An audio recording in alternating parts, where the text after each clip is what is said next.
Hi, welcome back guys, this is your sensei, back with another fanfiction. This is the third part of What If MEI Falls in Love with Naruto. Now before starting, please give this video a like and subscribe to the channel if you want more videos like this. Now let's get into the fanfic.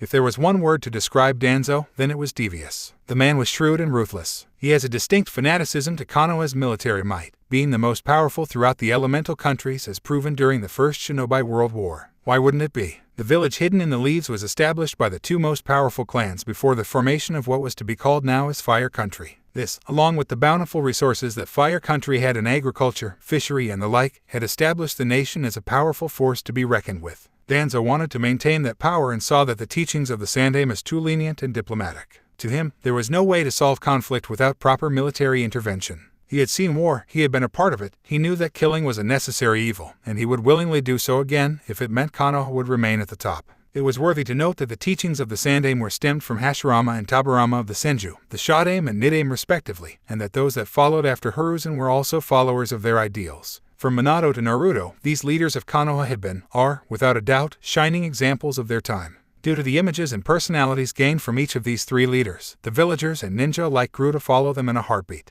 Minato, after the Third Shinobi War, had been graced as Konoha's finest. Nothing or no one could have been compared to the fourth Hokage. He was a prime and excellent example of what a shinobi should be. That was why the people loved him, why they followed him to an extent that bordered to fanaticism. But even with the Yondaime, Danzo could not be convinced of this. Danzo saw the Yondaime as a fool who followed the teachings of his rival. He views the Yondaime as a weak-hearted fool that could not capitalize on the sanctions given to Earth Country and possibly rid themselves of a nuisance for good after the Third War. That was why he was denied of the position to succeed the seat after him. Instating Danzo as Hokage meant going to war just after the Yondaime had sealed the Kyuubi into his own son. Shikaku had wondered what had occurred to Danzo's mind, why he wanted to take matters this early on. Why couldn't he have taken the seat in a matter of 5 days that the Rokudaime was away? It might have been that the old Warhawk had started his planning from there. He wasn't sure how the other countries would react to this, but he would be sure that it would put Konoha on a bad side if Danzo would succeed. Which he doubts it. An assault on a cage in the presence of 5 cages no less would be quite idiotic. Danzo should have known that. Or is it that the man had finally grown impatient after years of tolerance under the rule of the Sandaime and the Godaime?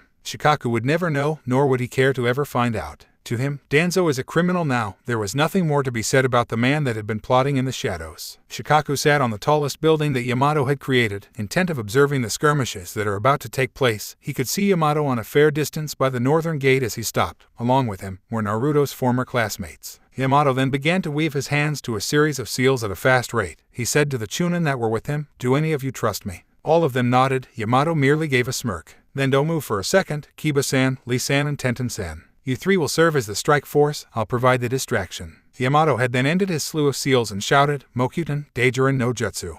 Pillars of wood rose on the ground, propelling Kiba, Lee and Tenten straight up. All three of them looked at each other as the rest of the pillars began interweaving with one another upwards, with some of them now bending and began barraging the northern gate below. The root operatives immediately went out of formation as the pillars began bombarding them at an astronomical rate. Down below, Yamato was panting. "The things I do for my village." The ANBU captain muttered, taking a deep breath, and then nodded to the remaining members of Naruto's friends. "Chaoji-san, I want you to use your Beiken no Jutsu and serve as artillery while the others get to their work. Shino-san, I want you and Ino-san to serve as backup, and you are to engage when you feel the need to, especially Ino-san since she is our medic in this field. Under any circumstance, don't intercept the ninja unless they are blindsided." As the barrage of the wooden pillars came to a screeching halt, the 5 root members regrouped and began scaling the bent wooden poles like a ramp. Each member was dashing on their own pillars as the 3 Chunin up at the summit of this wooden square structure began to prepare. "Now, let us burn with our flames of youth and drive these people out who threaten the fire of our village." Lee shouted, raising his right hand. To his side, Kiba smirked, riding his ever-loyal companion, Akamaru. "Well boy, looks like we're going to have to party." To the Inuzuka's right was Tenten, who rolled her eyes. It was so typical of men. Grabbing a small scroll, she unsealed the content inside to reveal a Kusurigama and another scroll that contained an adachi. "Whatever, stop dawdling and let's get this over with." Tenten jumped as she landed on one of the pillars, with Kiba jumping as he shouted, "Yahoo!" His dog barked and agreeing as the duo jumped below. This time, Kiba was running with Akamaru, both at the same speed.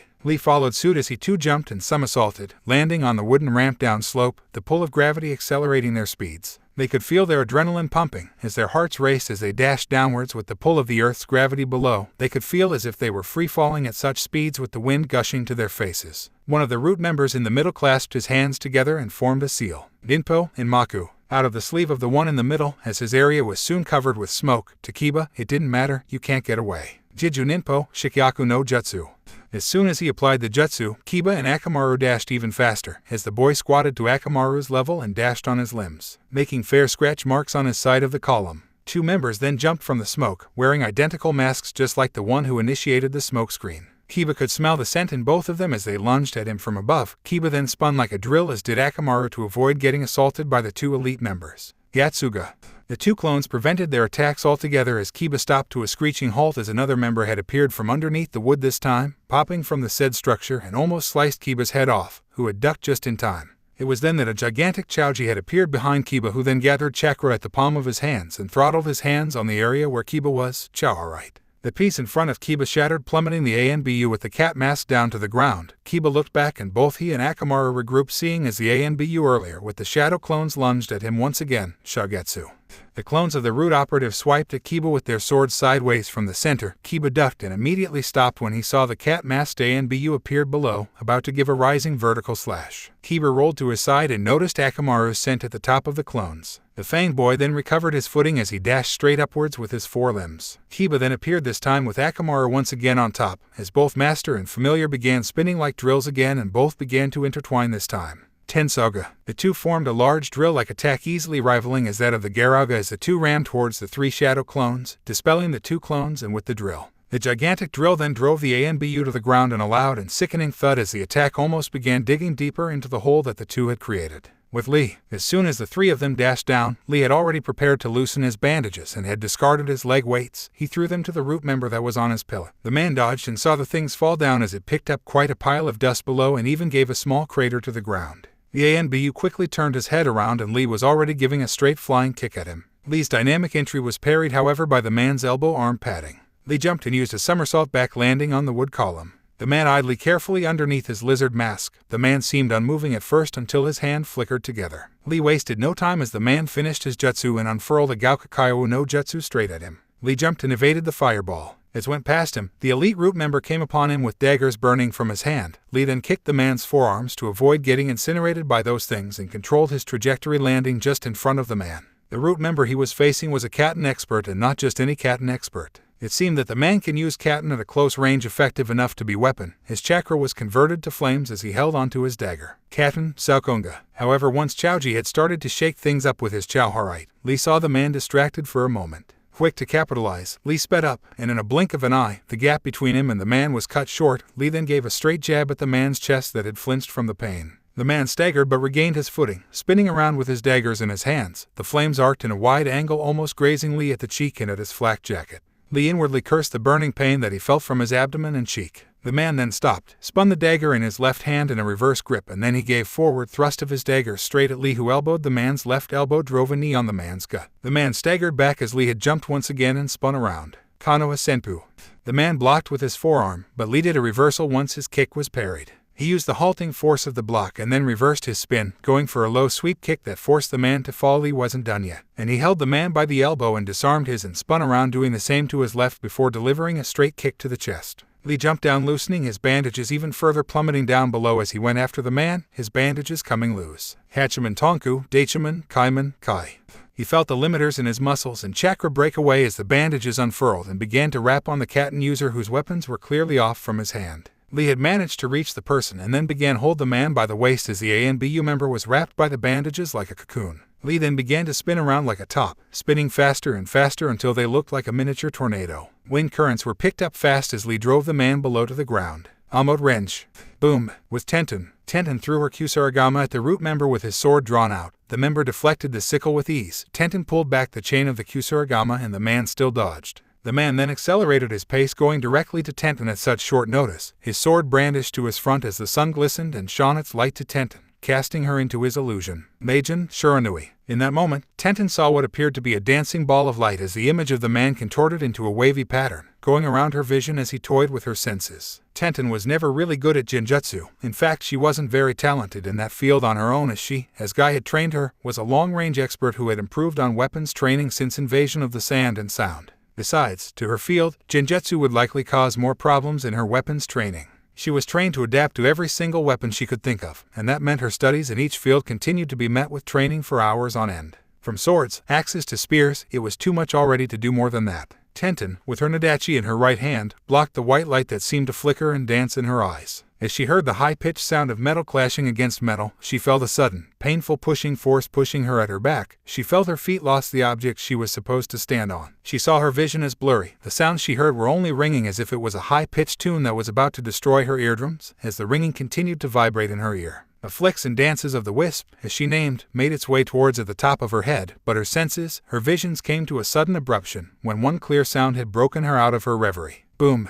She could hear a large slamming of force just beneath her. As she was awakened to her senses, she could see the shattering of wood below and the ANBU Black Ops agent free-falling towards her. As she looked around, a descending splinter of the wooden frame that Yamato built and destroyed by a giant palm from Chaoji, descending very close to a wooden platform she could see just to her right. Fixating her descending trajectory, she landed on her feet on the descending pile of wood and used it as a plank to jump to the platform. She threw the sickle of her Kusarigama at the platform and then swung around the giant symmetrical tree blocks and then with chakra gathered at her feet, stuck herself on a completely perpendicular piece of wood to the ground. The ninja with the owl mask that had cast the illusion earlier at her chased after her as he jumped and weaved through the wooden blocks. Tenten had let go of her Kusarigama and then grabbed a handful of kunai. All of them had explosive notes tied to their rings. She bit the Nadachi on the flat part of her blade as she began to run and jump through the massive coils of symmetrical wood, and fired kunai after explosive kunai to the ANBU, who seemed unfazed by the impact despite the fact that he was freaking close to the highly explosive daggers. That didn't seem to stop the operative as a kunai came merely centimeters away from his mask and exploding on his back. The man was clever. He used the impact to boost his speed and gained in closer to the kunoichi. Tenten cursed her luck as she grabbed her Nadachi situated between her teeth by the handle as she defended herself from the man. The clashing of blades could be heard below as Tenten and the man clashed swords with one another. She was kicked by the man on her abdomen as she stumbled back, but not before unsealing a small scroll from her hands and hurled it at the man. The scroll unfurled and revealed a stored seal pattern in the middle. Tenten then raised her hand in a half-ram seal and unfurled a small globular object that seemed to be glued with numerous kunai. There was a small explosive note in the middle that was about to go off. Another loud explosion was heard and countless shrapnel had exploded as the explosive note went off, triggering the gunpowder in the ball to release the shrapnel from it.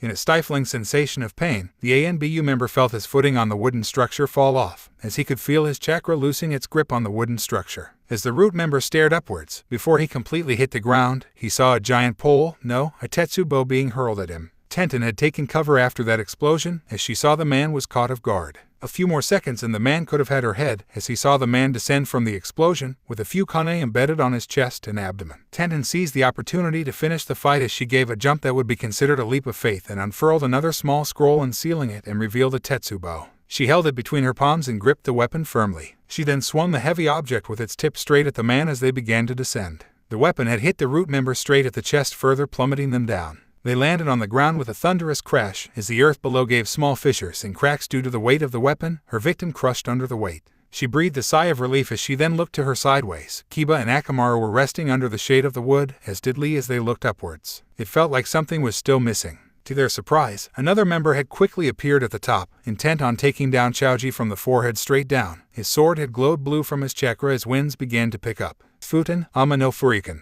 The chakra began to stretch and form a sharp blade that was about to descend to Chaoji. Chaoji, surprised by the sudden appearance, couldn't very well dodge in time. Tenten, Lee and Kiba watched as their friend was about to be sliced down in the middle, until they had seen the man was suddenly surrounded with swarms of insects. Hijetsu, Mushidama. I am sorry, I am late. My timing was a little off. Shino had suddenly appeared on the summit of the wooden structure, hands in his pockets and his back to the enemy, as swarms of his insects enveloped the man that not even a glimpse of hair could be seen. I have intervened as I had deemed necessary, per Yamato Teichu's instructions. He then brought out his right hand open close to his face, as he said in his monotone voice, You, who threaten the life of our comrade, shall suffer the wrath of my insects by 1,000-fold. With that, he balled his right hand into a fist as the man's chakra was consumed to an absolute zero as he descended below to the ground, his insects slowly going back to his sleeves. Chaoji dispelled his technique and gave a sigh of relief as he stumbled back. This was the third time he felt that he was going to die. It had been that close when he was about to be severed in half. He was thankful he had someone like Shino on his team. Ino had arrived below the tree, running through each and every one of them, checking for injuries. To her right was Yamato, who sat down under the shade of the tree. With that, the initial strike has begun. They just needed to wait for the remaining Konoha shinobi to take care of the remaining root problem.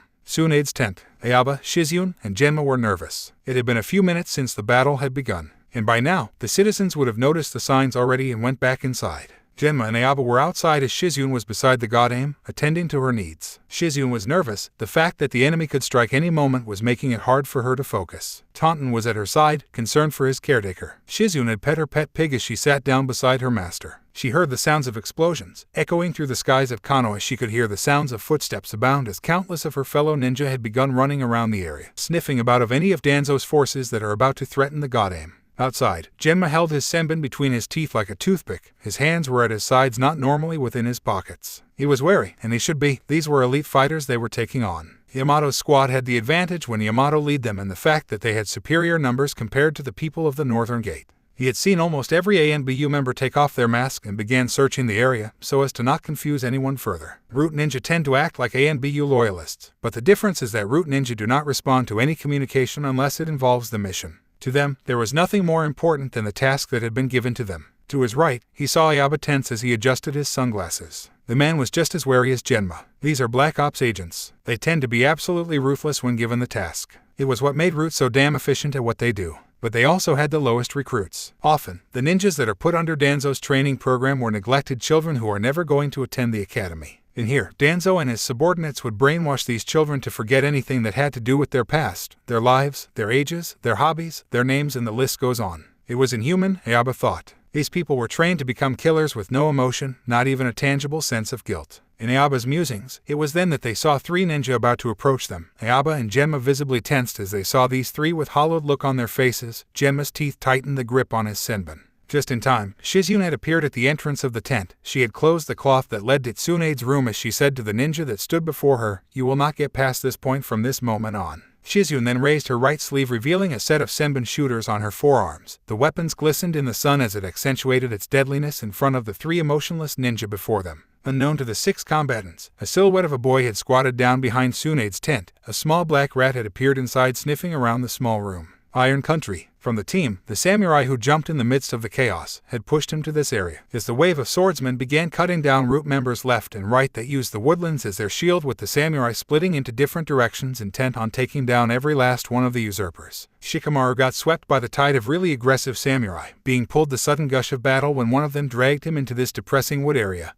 And that was what led to this scenario. Shikamaru stood up straight on a tree branch as he glanced to his side, taking a small peek at a squad of the Root shinobi. Grabbing a pair of smoke bombs from his satchel, the lazy strategist looked to his other side and gave a deep breath. Compared to these people, Shikamaru's physical prowess was unappealing. He can't outrun someone like Kiba or Lee, can't outmatch Choji and Naruto in strength, and can't even strike as fast as Neji. Shikamaru found it troublesome to include any effort in physical training. Instead, he focused in letting his mind do the work, weaving formulaic plans that take a lot of people by surprise. Every time he used such articulate forms of tactics, almost all of his enemies play into his hands, every single time. Shikamaru sighed again. His glaring disadvantage had been obvious earlier, and it was only thanks to his teammates that he was able to initiate the Kage Nui at a closer proximity than he was originally comfortable in. Without something to cast a light around the area, his shadow techniques would be fairly useless. Shikamaru grasped one of the trench knives that once belonged to Asuma, gripping it with his free arm tight. As the three ninjas began to scour the dead frost of a forest, Shikamaru crouched down and began to think. In heavily forested areas in jungle warfare, the best strategy would be to use guerrilla tactics. Striking simple but enough to slow down the opponent for easy pickings at the end. And although Shikamaru had the patience, he didn't have the drive to do such tactics here. And with his shadow techniques out of the question at the moment, it would mean that his only choice to fight these assassins were to use his ningu and trap-making specialties. 15 shuriken, 5 kunai, 10 meters of ninja wire, a flash bomb, 2 smoke bombs, and 20 kabaku fuda. Yep, restocking is a bitch before an emergency mission. Shikamaru then stood up. For another time he had grabbed another stick of cigar from his former teacher's remaining stock. He popped one on his mouth and with a lighter, he ignited the cancer stick and began to let the nicotine fill his lungs. Now he knew why Asuma was addicted to this. Somehow the cigarettes always made his nerves calm down. Smoke bomb still in his hand, the young tactician ran forward, finally deciding to do his strategy. Ambush is out of the question. I'm not stupid enough to do that with my techniques limited. Guerrilla tactics it is. Shikamaru then with one of his kunai, wrapped an explosive note by the handle carefully, and began stalking the 3 Root agents that had just went past him and separated to 3 different areas. Shikamaru, standing at a safe distance, flicked the kunai from his hand with it being thrown into the area that one of the operatives was at. The kunai had hit a trunk of the tree and gave a small resounding thunk. As it embedded itself on the tree, the Root member with the ape mask looked at the kunai that had suddenly exploded, sending him careening to the side by the initial shockwave. The operative looked back from where he thought the kunai was fired and soon gave chase. Shikamaru fastened 3 explosive notes underneath the branch he had stood on, then jumped below after throwing the first kunai. As he had hit himself below from of the bushes, he then grabbed 4 shuriken from his pouch and then changed his position to get a better angle to aim the throwing stars. Once the member had landed on the branch that he had made, Shikamaru propped his hands together for a ram seal, and the 3 explosive notes immediately had set off and ignited, causing a resounding boom throughout the forest. The root operative then fell down, emerging from the black smoke caused by the charred remains of the tree above. As the man descended from the freefall, Shikamaru, seeing that the man was now blindsided, flicked the 4 shuriken from his pouch and threw a kunai. Sure enough, the 4 shuriken had embedded itself on the man's limbs, with the kunai sailing through the man's throat. Shikamaru thought he had a lucky shot at that. He expected someone like Tenon to do that kind of difficult shot. But then again, he wasn't too shabby on his ningu usage, or so he thought. Shikamaru immediately leapt away from the scene before those 2 members managed to jump him. At the moment, Shikamaru's features darkened, flicking a smoke bomb in the area to buy him more time on how to attack the remaining 2 members currently on his tail. One down, smoke had littered the area to where the 2 operatives arrived. Seeing the fallen form of their comrade, they checked on the dead man and looked everywhere. The windpipe has been pierced, based from position that he had fallen and the angle of the kunai. The enemy has taken a southwest route. With that, the 2 ninja had flickered out of sight. Over to the more forested area, Shikamaru then whisked his plan into motion. Now that the one of them was out of the fight, this would be a whole lot easier than he had thought, and if worst comes to worst, then a little gamble with the flash bomb would be his last resort. As soon as he began weaving trap after trap with his ninja wire and 15 explosive notes around a small area, Shikamaru then grabbed one of the 3 remaining kunai in his pouch and planted one on top of the canopy of branches above. It was a good thing there was no light source for once. If there was, then the shadow of that kunai could have been utterly obvious. As he finished attaching the wires to the kunai on top, letting the tension of the wire reach its peak, Shikamaru then jumped away. He had 2 kunai and 11 shuriken left, coupled with a flash bomb that was all the tools he had left, and still no jutsu was used. Shikamaru's never-ending patience was seemingly running thin. For him to be in this kind of disadvantage, it was terribly frustrating and difficult. Shikamaru then turned to a corner, marking one of the trees with a slash from his kunai. Shikamaru knew that these people would be treating this mark as a decoy, and that was the pineapple-headed Chunin had wanted them to think. Naruto is going to owe him for this later, big time.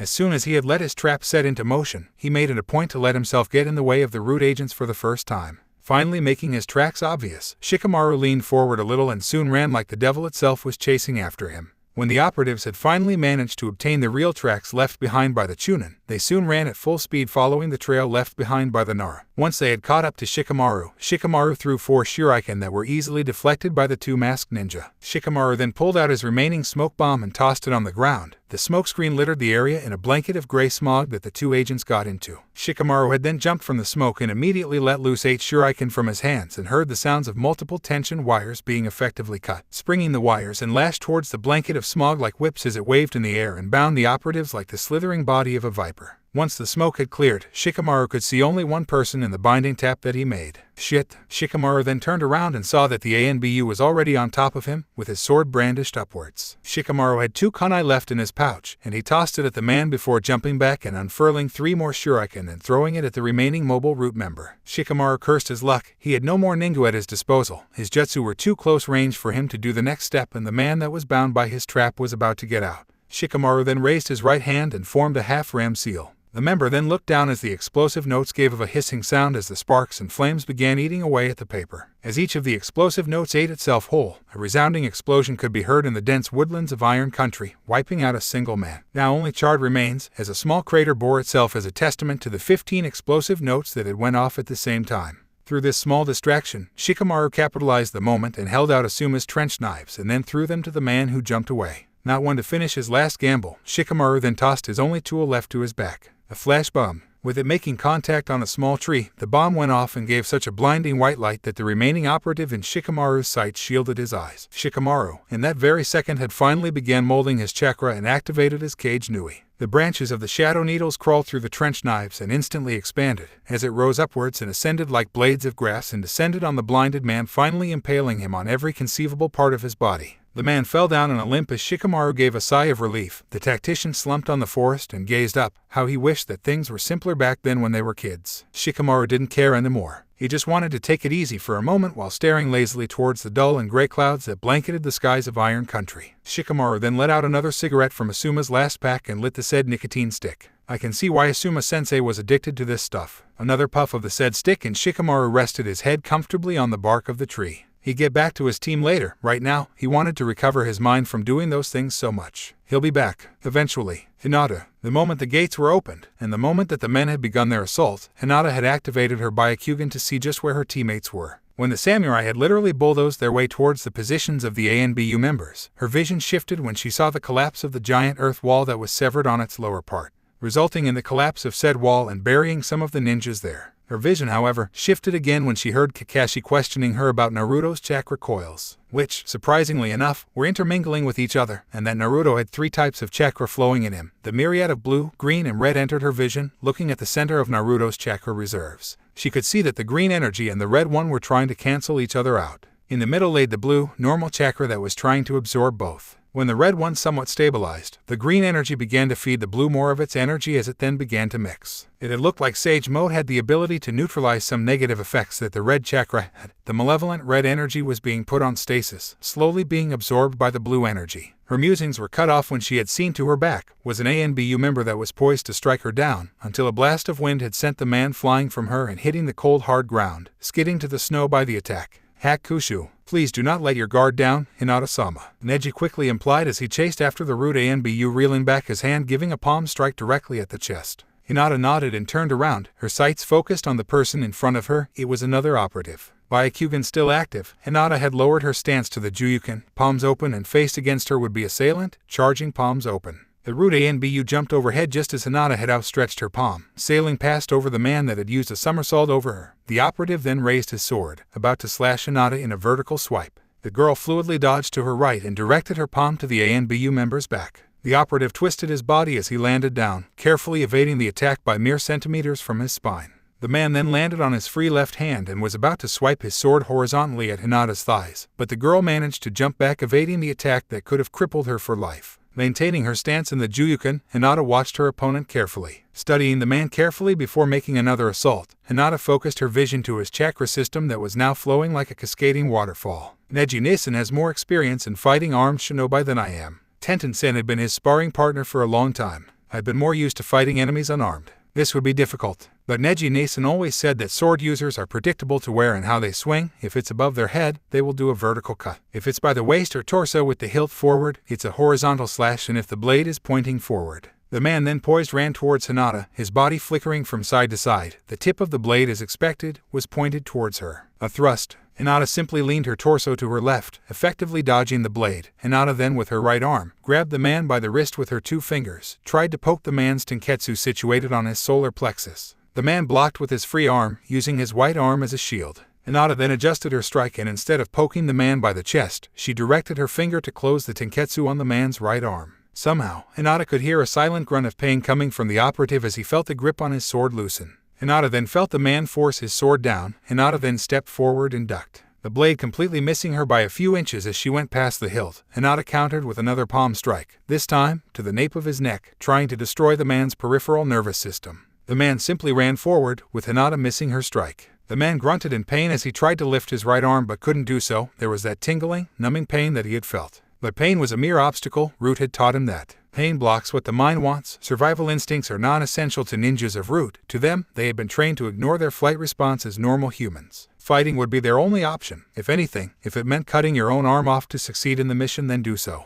By all means, you exist for the mission, nothing else. The member could not feel his right arm. The prickling sensation sent to his right arm was all there is. It looked somehow limp. But the man still held onto his sword tighter, as if his own will had strengthened in holding his katana. Forcing his hand up, the member didn't flinch or once wince with the amount of pain delivered to his right arm. All he knew was that he needed to win. The drive in his mind to finish and succeed in the mission was all that he needed. Nothing more. It was the belief that his superior had instilled in his mind for as long as he was active. In Root, you do not exist. You have no past. You have no present. You have no future. Only the mission. Hinata watched intently as the man forced his right arm to chest level, forcing chakra on the closed tenketsu point that she had just blocked. She could see how the man was forcefully opening the small blocked point. She found herself cringe at the amount of pain that it must be doing to him. Forcefully opening your tenketsu point would lead to a serious amount of injury, one of which was straining the chakra coils that streamed the energy all around the body. A forceful opening could lead to the collapse or burst of the veins that travel the chakra to different parts of the body. The man used a ram seal as he began molding chakra and then held his sword in a reverse grip.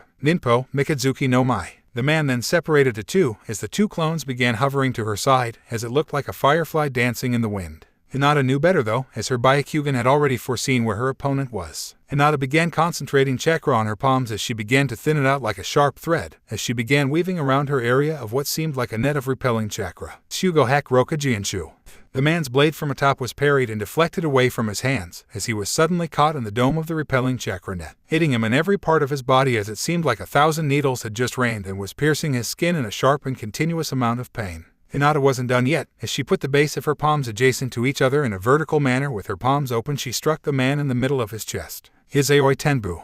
Chakra shot out of her palms, piercing the man at the chest, destroying every chakra pathway as the lights of the energy pierced the man, riddling his body like bullets. The man convulsed in midair and was blasted away by the force of the attack. Hinata turned around. Another member had appeared, this time from the ground. The member lunged at her with his katana drawn. She gritted her teeth. Defeating the first one was not an easy feat, and facing another one was just a problem waiting to pile up, one after another. Hinata then bared it with gritted teeth. Even if these people were stronger than her, if it meant that she would defend Naruto with her life, then she would wholeheartedly do so as she did before. This is my last gamble. Juho Saoshiken. She could feel the chakra on her hands glowing and dancing like wildfire as a pair of lion heads had began to take shape on her palms. For the person that I love, I will do anything. That confident smile that she had shown now was all the answer that the ANBU shall get before she thrusts the attack straight to the man's body. Sakura. For most of the onslaught that occurred, Sakura stayed behind the lines and began treating injuries left and right. She had a competent medical staff to her aid and a very responsive medical unit at her disposal. The samurai may be no slouch and posed an even more intimidating figure than the ANBU, but they were people that specialized in combat more, while shinobi branched out in different areas. Versatile, the samurai were not. Get the antidotes ready for anyone who gets poisoned. Have all the injured placed in one area. Separate the people, those who are in mild and in critical injuries. Make the area for the critically injured close to our proximity as possible. Divide this unit into teams of 3 for every patient that are in critical condition, 1 for every mildly injured person. Make sure you all have your soldier pills for an additional chakra boost. Sakura began yelling orders left and right. Being the apprentice of the god Hokage, she knew more what was normal for her age. Tsunade considered her a prodigy in this field, with the potential to surpass her one day. Sakura began skimming through the notes as medics from left and right began delivering the wounded one by one, with some of them obtaining wounds themselves though minor. She stopped for a moment, looking sharp as she could feel the killing intent well up from underneath the earth. She then commanded for the medic corps to stand back as she wore her black gloves and said, "Never underestimate a medic nin." Sakura punched the ground in such a violent manner that the ground beneath her shattered. Fissures and slabs of earth rose up and spiked, revealing a root shinobi that had been stalking them for quite some time. Sakura cracked her knuckles once again and said, "Nobody messes with my friends." With that, Sakura darted like a lightning bolt, already on top of the man that had shook of his dizziness, dodging another chakra-induced punch that further caved the ground below. Sakura then jumped, as the man began to breathe out fireballs at him with a Hausuka. With a twist of her body in midair, she dodged the fireballs and raised her right leg above her head. She had seen Tsunade Shishu do this often when she was training her. Tsunade drilled it into her mind that a medic nin's job was to not be allowed to be hit. Dodging became first nature to her. She had become proficient at it. That Tsunade said that many people would mistake her to have the Sharingan. Another was that medic nins only fight as a last resort. Given that a medic was a vital part of the team, fighting was not an option. However, if worst came to worst, then fighting would be the obvious choice. It was in times like these that Tsunade had taught her fiercely aside from medical jutsu. Sudenkyaku.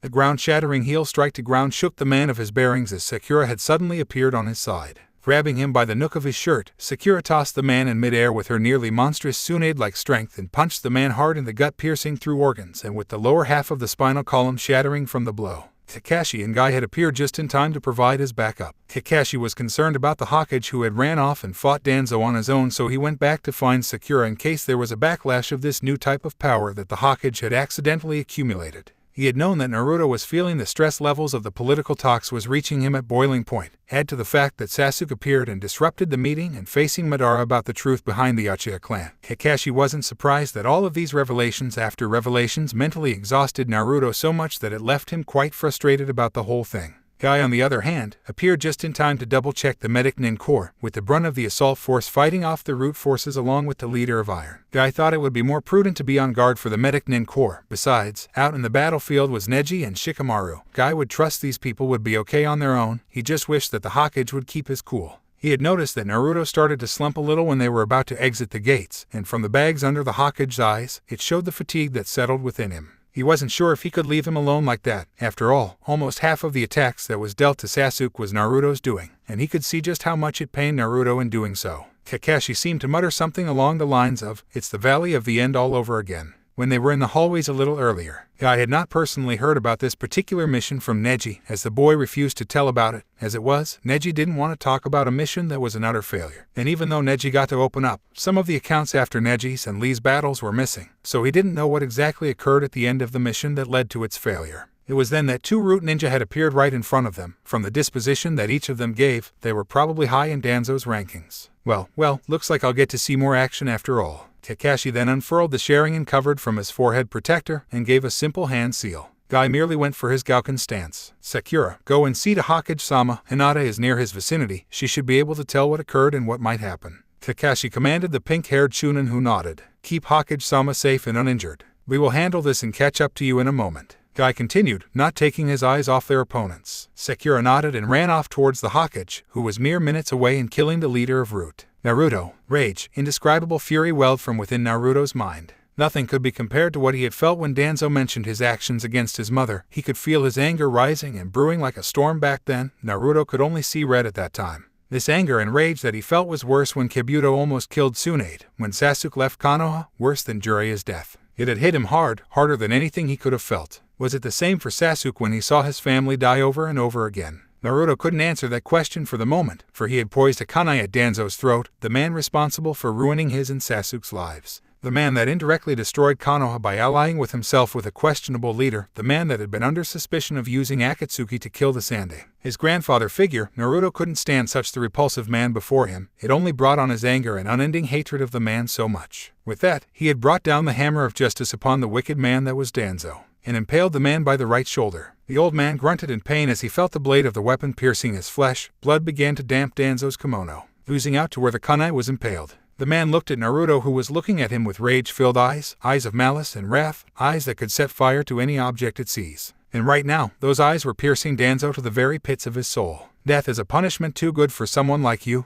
piece of shit. I have a better one in mind. Naruto then let his chakra focus to a single point of his right index finger. The chakra flickered and sparked brightly as Naruto then began to point it at Danzo's forehead. Naruto then began carving the seal with his chakra on the man's forehead. It was an improvised seal that he had come up on the fly from his training a few days ago. Carving the character Void on the old Warhawk's forehead, Naruto then proceeded to his hand seal sequence then. He had intended to use this as a restraining measure if ever he encountered Sasuke on his way to the summit, but he couldn't exactly test this on Kakashi as it would have brought problems at an initial test. But to Danzo, he could do this without restraint, without holding back, without as much as a problem. He first started with the seal of the boar to suppress what he wanted to suppress, Danzo's Sharingan. Then he proceeded to use the seal of the ever-noble tiger, the destroyer of all things, the symbol of flames and power. The rat for spreading the seal and start the connection of the network within Danzo's chakra system. And finally the ram to finish and mold the chakra to a single focal point. With that, Naruto touched the forehead of the extremist leader again and the seal had glowed. Within seconds, Danzo could feel his Sharingan suddenly vanish from his right eye, like somehow it deactivated.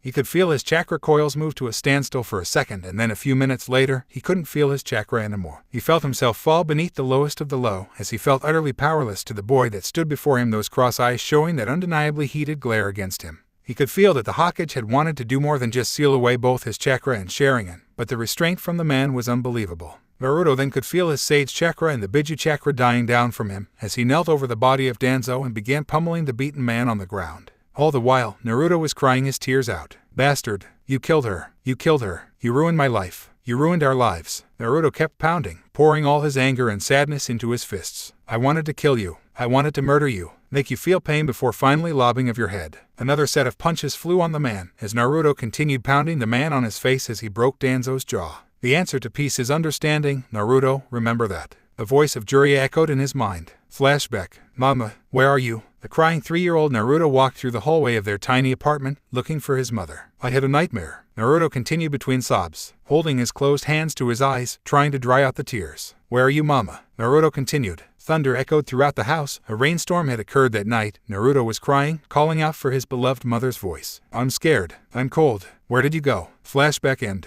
Naruto continued to pound the man's face as he could feel all of his anger and his rage balled into one moment. Naruto punched the old Warhawk to the face before he finally screamed all of his anguish out in the open. As Naruto stood up, he could feel his eyes began to water more. As tears began turning to blood, Naruto coughed out more blood from his mouth as he looked onto the snow-covered ground. He knelt down and finally collapsed. Red and blue marks began appearing on his right hand as he slowly fell into unconsciousness. Right here, Naruto-chan. A voice echoed through his mind before slowly succumbing to the darkness. Mama, Mama, look, a 3-year-old Naruto shouted, holding the sleeve of his mother, tugging it with all of his might. A childish grin plastered on his face as he held out a paper with doodles and colors from a 3-year-old. The lady with the red hair then kneeled down, looking at the paper her son drew. A gentle smile escaped her lips. This is wonderful, Naru-chan. Is this me? Naruto nodded fervently. Kushina smiled and embraced her son lovingly, feeling proud and happy for her son's affection. Naruto peeked in the small dark room in the dead of the night, carrying a small blanket with him. The boy then gently woke his mother, shoving her arm. Kushina woke up, disheveled from her sudden abruption in her sleep, seeing the crying form of Naruto, carrying a small blanket. Mama, I had a nightmare. I dreamt I was being eaten by a monster. The blonde ushered between sobs. Kushina gently smiled and moved to the side of her bed, motioning for Naruto to come over. The small boy then climbed the bed as Kushina uttered to her son, "Don't worry, Mama's here. I won't let anything happen to you." Naruto felt the comfortable bliss of sleep once again as he slowly dozed off in Kushina's embrace. Thunder echoed throughout the hallways. As Naruto was startled awake, the boy immediately got up as he began to cry again. He looked around and then got down. He got through the familiar room he had always went. Once he was inside, he found the bed empty. Panicking, the blonde began looking around the house, running to where his little legs could take him. He ran around the house, looking at the bathroom, then to the living room, shouting for his mother. Mama, Mama, where are you? He shouted, throughout the darkness of their house as rain began pelting from outside. Thunder echoed again to the hallway of the small house. I had a nightmare. Naruto continued between sobs, holding his closed hands to his eyes, trying to dry out the tears. Where are you, Mama? Naruto continued. Thunder echoed throughout the house. A rainstorm had occurred that night. Naruto was crying, calling out for his beloved mother's voice. I'm scared. I'm cold. Where did you go? Right here, Naruto-chan. Naruto instantly dashed towards the area where he had heard the voice of his beloved mother, who was kneeling on the ground. Sweat falling from her brow as she looked absolutely disheveled and tired. Naruto, in distraught, charged towards her mother and embraced her. I had a nightmare again. He began. As he embraced her, Kushina hugged his little child in the back, ignoring the pain on her back. She lulled Naruto in her sweet embrace. She gritted her teeth, unknown to Naruto, as the pain of the poison kunai started doing its job. It was acting fast, coursing through her body like quicksilver. She knew she was going to die and leave Naruto behind, but not before giving Naruto one last goodbye. As the young blonde hugged her with all his might, Kushina felt her resolve collapse a little. Embracing Naruto in the tightest way as she can, she couldn't show the distraught face of a mother now. Naruto needed her. In the midst of her endearing and final embrace, Kushina began to sing to her son. Hush, little baby, don't say a word. Mommy's going to buy you a mockingbird. As Kushina sang that song, she could feel her son's breathing slowing down and her tears starting to fall. She couldn't bear to leave her son alone in this world. Amongst a crowd of people that hated him, in a world where they would use him, no one could protect him, she feared for the worst. As she continued to sing, she willed herself to get up through sheer determination and placed her son on his bed, all the while singing the song that her son loved so much. She kissed her son on the cheeks as she tucked her son on his bed. She could feel her voice waver and her salty tears brushed on her lips. As she stood up, she had 2 more stanzas left of the song. And if that horse and cart fall down, you'll still be the sweetest little boy in town. 1 more stanza, 1 more parting gift to her son. It was getting harder to speak, let alone pay attention. She had to be strong. For Naruto. Damn it, just 1 more. So hush, little baby, don't you cry. Daddy loves you and so do I. As she went out, she had closed Naruto's door gently. Thud. Naruto opened his eyes. The scent of antiseptic filled his nose, and the white ceiling of the room made him realize he was in the hospital. He groaned and looked around. There were several cords attached to his chest, hearing the beeping sounds of the machine giving off sharp lines up and down. It is a relief to see you are finally awake. He turned his head to look at the source of the voice and found Mifune, who was leaning against the wall, parallel to his bed. You have been out for 48 hours, Hokage Dono. Naruto groaned again. He sat up, stretching his sore back muscles, and asked Mifune, what happened? Mifune-san. The attempted usurpation to the Alliance has fallen. Your plan was excellent, Mifune replied, as he then continued, Danzo has been detained into one of our cells. All remnants of his forces in this country have been wiped out, and we have very minimal to low amounts of casualties. If it not for your medic, we would have far worse. I commend your predecessor on teaching such an excellent apprentice of hers. Naruto only nodded. He saw that his abdomen had bandages, as did his cheek and his right shoulder. He flexed his right arm and clenched his hands into fists, finding that it too had bandages on its own. Sakura had soon stormed inside Naruto's room. A quite irate cherry blossom-haired girl had met her, holding a chart in her hands, and shouted to the blonde, Don't be so reckless, Hokage-sama. Naruto flinched at the tone of her voice as she continued, Did you know what happened to you? Mifune then stepped out of the room, obviously uncomfortable at the tongue lashing that Sakura was delivering to the Captain Commander. Internal hemorrhage of the worst kind, that's what. Some of the major blood vessels were ruptured, it turned to aneurysm. Sakura then looked at the chart. There were multiple signs of internal hemorrhage in Naruto's body, organ punctures, lacerated blood vessels, and even an awful case of pneumothorax. In one episode, Naruto's lungs had almost collapsed. If it wasn't for Kyuubi right now, Naruto would have surely died.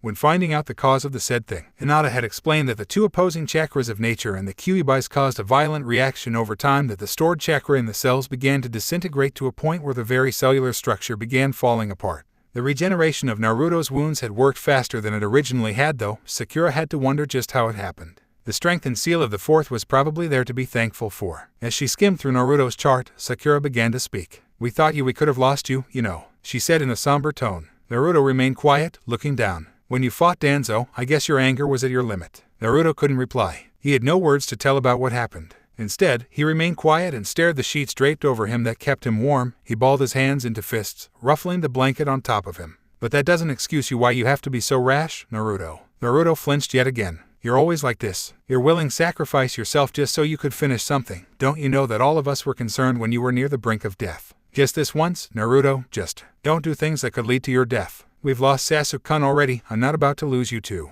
Don't try to push yourself further than you already have." Another round of tongue lashings came. Naruto couldn't very well reply. He was too preoccupied about that dream he had just had. Or to be more precise, a memory he never knew he had. "Are you even listening to me?" Sakura griped. Naruto nodded absent-mindedly. He stared over the window as he watched the snow outside gently falling on the white ground. His memory, though vague, had a sudden recalling of his mother. He didn't know why he would forget such memories of someone very dear to him, someone who had showed love to him. Something must have happened prior to his mother's death. Something made him stop remembering. The question was, why? "I'm sorry, Sakura. It's been one hell of a ride. Realizations after one another, unbearable truths about my past, about Sasuke's. I can't believe it. All my life, it was dictated by the people in the higher-ups of the village, or more precisely, someone who manipulated everything underground. The same person that was responsible in instigating such a terrible act against Sasuke's family and mine as well. After what Danzo said about me, I could only see red." Sakura stood there quietly. Naruto held his head for a moment and said with a dejected smile as he leaned back, "How could I forget my own mother like that?" This time, it was Sakura's turn to be speechless. Back then, she would have said that Naruto was an idiot that forgot someone important like his mother. It was enlightening to say the least, as Sakura realized the horrors of her past actions towards her team. She had never bothered back then to look at her teammates beyond that of their shown attitudes, but by the time she had started doing so, it was already far too late to do anything with them. Sasuke had drifted away from them. Naruto was already going away for his training trip with Jiraiya. She had to learn about her teammates through hours of sneaking through shinobi profiles after her training sessions with Tsunade. She didn't want to say anything anymore, she didn't want to pry anymore, and any type of stress wouldn't be good for Naruto. It was enough that Naruto made that decision with Sasuke. Shikamaru had been right with him all along. With that, she said to Naruto, "Get some rest, Hokage-sama. I don't know what happened back there with Danzo. I won't pry. But whatever it is that's bothering you right now, please settle it quickly." The Hokage has left in search of his brother 2 days ago, while the other Hokages remain to discuss some of the preparations with you. Once Sakura was outside, everyone from Konoha looked over at the pink-haired Kunoichi and told them that Naruto was now awake, and soon, the 3 remaining Hokages and the leader of Iron went inside. Sakura, however, tried to stop them. The Hokage was still recovering. It was met with an urgent stare coming from the Tsuchikage. The old man said to her, "That may be, but this war takes precedence above all. Every human life is at stake here. Recovery time can be given to him on a much more lax period." Once inside, the 3 remaining leaders of each respective village stood dignified before the cage of Fire Country. All of them wore stoic expressions and calculating looks. Dara spoke, his voice laced with the formality like any other diplomat. "Hokage Dono, we commend you for your strategy in exterminating the forces that threatened the alliance. Also, after you lost consciousness, the 5 of us had disputed over the potential candidacy of the Supreme Commander. This time, Mifune stepped in. We can't risk you being exposed to the battlefield this early on, Hokage Dono, but we can't also risk you not being there. The fact that you have veritable strategic knowledge of the battlefield. We can't let you be sent to the front lines." Naruto had immediately interjected, "What?" The Tsuchikage spoke. "Indeed, I may have considered the hosts of the Hachibai and the Kyuubi to be a very vital part on the front lines when we are out there. But it is also a fact that your chakras are painfully obvious once you let the beast out, a factor which I have forgotten about the Jinchuriki." Naruto seethed at that for a moment, with his hands balled into fists. The Mizukage had quickly added, "You are a vital part of the war, Hokage Dono. We lose you and the 8 Tails host, we lose everything." I'm sorry, Hokage Dono, but we can't have you being enlisted as a part of the forces in this war. Strategic meetings that will commence on the alliance will be held in secret. With only the 6 of us talking like this, we will hide your location as to where that meeting will take place. And the one that shall take over as the second in command will be Hokage Dono, that will pose as the supreme commander up front. Naruto wanted to protest, but he knew that the other leaders were right. He still hasn't found a way yet to counter Madara's time-space manipulation. Naruto then asked, has the Hokage accepted? All of the Kages and the leader of Iron nodded. The Kage then added, not only that, Tsuchikage Dono has also given us information on some of Madara's techniques, being one of the people that Madara had fought long ago. The Tsuchikage then asked, what of the prisoner? I have questions I need answered from the man, and if I can pull this off, we may be able to reduce the numbers of Akatsuki members forcing Madara into a corner. Naruto held his chin for a moment and then said to the leaders, is there anything else that you need to tell me? All of them shook their heads. Naruto answered, then let me get some rest for now. As soon as you can, go back to your respective villages and start preparing. For now, we need to determine Akatsuki's main base of operations since AIM has withdrawn its support from Akatsuki. With that, the leaders had exited the room. The rest of the Konoha ninja hurriedly entered the room, fully intent on knowing what had just occurred and the war that the Tsuchikage mentioned. What's going on, Hokage-sama? What did the Tsuchikage mean that we're going to war? Asked Shikamaru. He eyed the Hokage, who was looking out at the snow-littered skies of Iron Country from his bed. Akatsuki declared war on the 5 main hidden villages, seeing as they now have 7 of the 9 Biju. We decided to form an alliance to counter the threat. Before that, they terrorized the summit itself. Guess who was with them? Shikamaru didn't like where this was going. He was frowning the whole way as he said the name, Sasuke. Naruto solemnly nodded. Sakura looked horrified for a moment. She was shaking visibly at the thought of Sasuke being part of a terroristic attack on the summit. Sasuke may be calm, but he had an impulse worse than Naruto and was almost always taciturn when it came to his goals. Her voice shaking, she said to Naruto, what's going to happen to Sasuke-kun now? Naruto gave a sigh as he stared up on the ceiling of his room and said, I can't pardon him, Sakura. He's assaulted the 5 Kages, and no one can deny he's part of Akatsuki now. However, it turns out that Madara is brainwashing Sasuke to do his bidding. So there may be hope yet. One last chance, Sakura. We have one last chance to get him back, or at least defect from Madara. Kakashi had answered for Naruto. Sakura looked grim for a moment. Was this how it's all going to end? Now could you please let me get some rest? Tomorrow, I'll have a talk with our old friend, Danzo. His subordinates nodded all at once and began exiting out the door. But not before Hinata had said to the Hokage, I'm glad that you're safe, Hokage-sama. Naruto looked quizzical for a moment. Confusion littered his mind, until he remembered the day she had confessed to him. Naruto seemed to let out a melancholic smile as he said, Stay for a moment, Hinata, I still have to say something. Hinata stopped reaching for the doorknob as she looked at Naruto. She could feel her heart beat faster than ever. Her face dyed with the red of her blood crawling to her cheeks. What is it? It was that stutter again. She knew for a fact that she had been slowly getting over her shy phase, but it was harder now that Naruto seemed ready to answer her. Sit down for a moment and relax. This won't take 10 minutes. Hinata did as she was told. Naruto then continued, I'm sorry if I didn't get to talk to you sooner about this, but I had a lot of things to take care of. Hinata shook her head at this. It's no problem, Naruto-kun. Naruto seemed to chuckle lightly at this as he continued, You know you're always too kind for your own good sometimes. Hinata seemed flustered for a moment there as Naruto continued with a smile, but then I guess that's why I like people like you, Hinata. You're always looking out for everybody, even when you knew I was going to fight your cousin 3 years ago. It's no big deal, Naruto-kun. I just gave you words of encouragement. I'm glad that I was one of the reasons why you wanted to win against Neji-Nason. Hinata replied with a serene smile on her face. Naruto gave a soft laugh as he looked down. I guess you have a way with words, Hinata. Remember that mission back then when we went to hunt down Itachi? Hinata nodded. Naruto then said, looking back, I was a bit tense when we started. I was nervous. We were about to go on a hunt for a ninja that was clearly beyond our league back then. I was nervous of the fact that Itachi might kill one of you guys and me being taken away. But you cheered me up and told me to do my best. It's been a while since I felt that much lighter than normal, like somehow, I felt the weight I was carrying was lighter. Again, the blonde gave a small laugh as he said, I never got to thank you for that. Hinata gave an earnest reply, it's enough that you were encouraged by me. A blush escaped her cheeks yet again. Naruto gave her one of his patented grins for a moment, until he looked serious, as he continued to stare on the ivory-white ceiling. Then, Pain attacked, you jumped right in front of me, just in time before I was taken away. But most importantly, you said those 3 words that stopped me dead in my tracks for a moment. Hinata didn't say anything. Right now, she wanted to hear what Naruto wanted to tell her. I've never really understood what love was, in a romantic sense. I thought that I just wanted to protect everyone, like Nagato wanted for his precious people. He just wanted to protect his friends that grew as his family. A silent pause echoed through the room as Naruto then said, Do you regret anything that you said to me, Hinata? I don't regret anything that I have said, Naruto-kun, it's the truth. I've been in love with you since we were children. That fact will never change, she said with a warm smile that Naruto grinned at. It was the same sweet Hinata that he had known since they were children, only now, she seemed more confident than anything. Naruto was somewhat proud of what Hinata had become. It was one of the things that made him smile, somewhat, that one of his friends had been.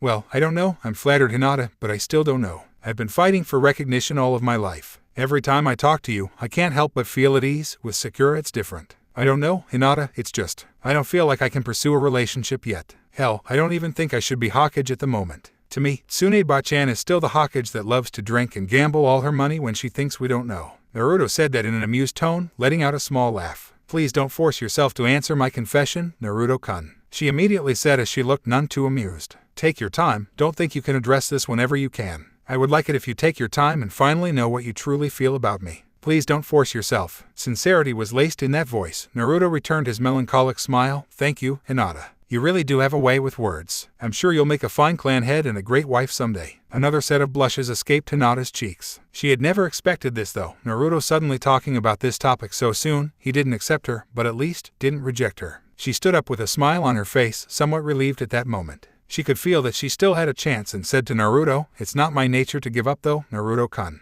You know that's our Nindo. Naruto interjected with a smile, happy that Hinata had accepted his explanation for now. With that, she went away and closed the door. Naruto could feel himself drift back to sleep. He had never slept so well before in his life.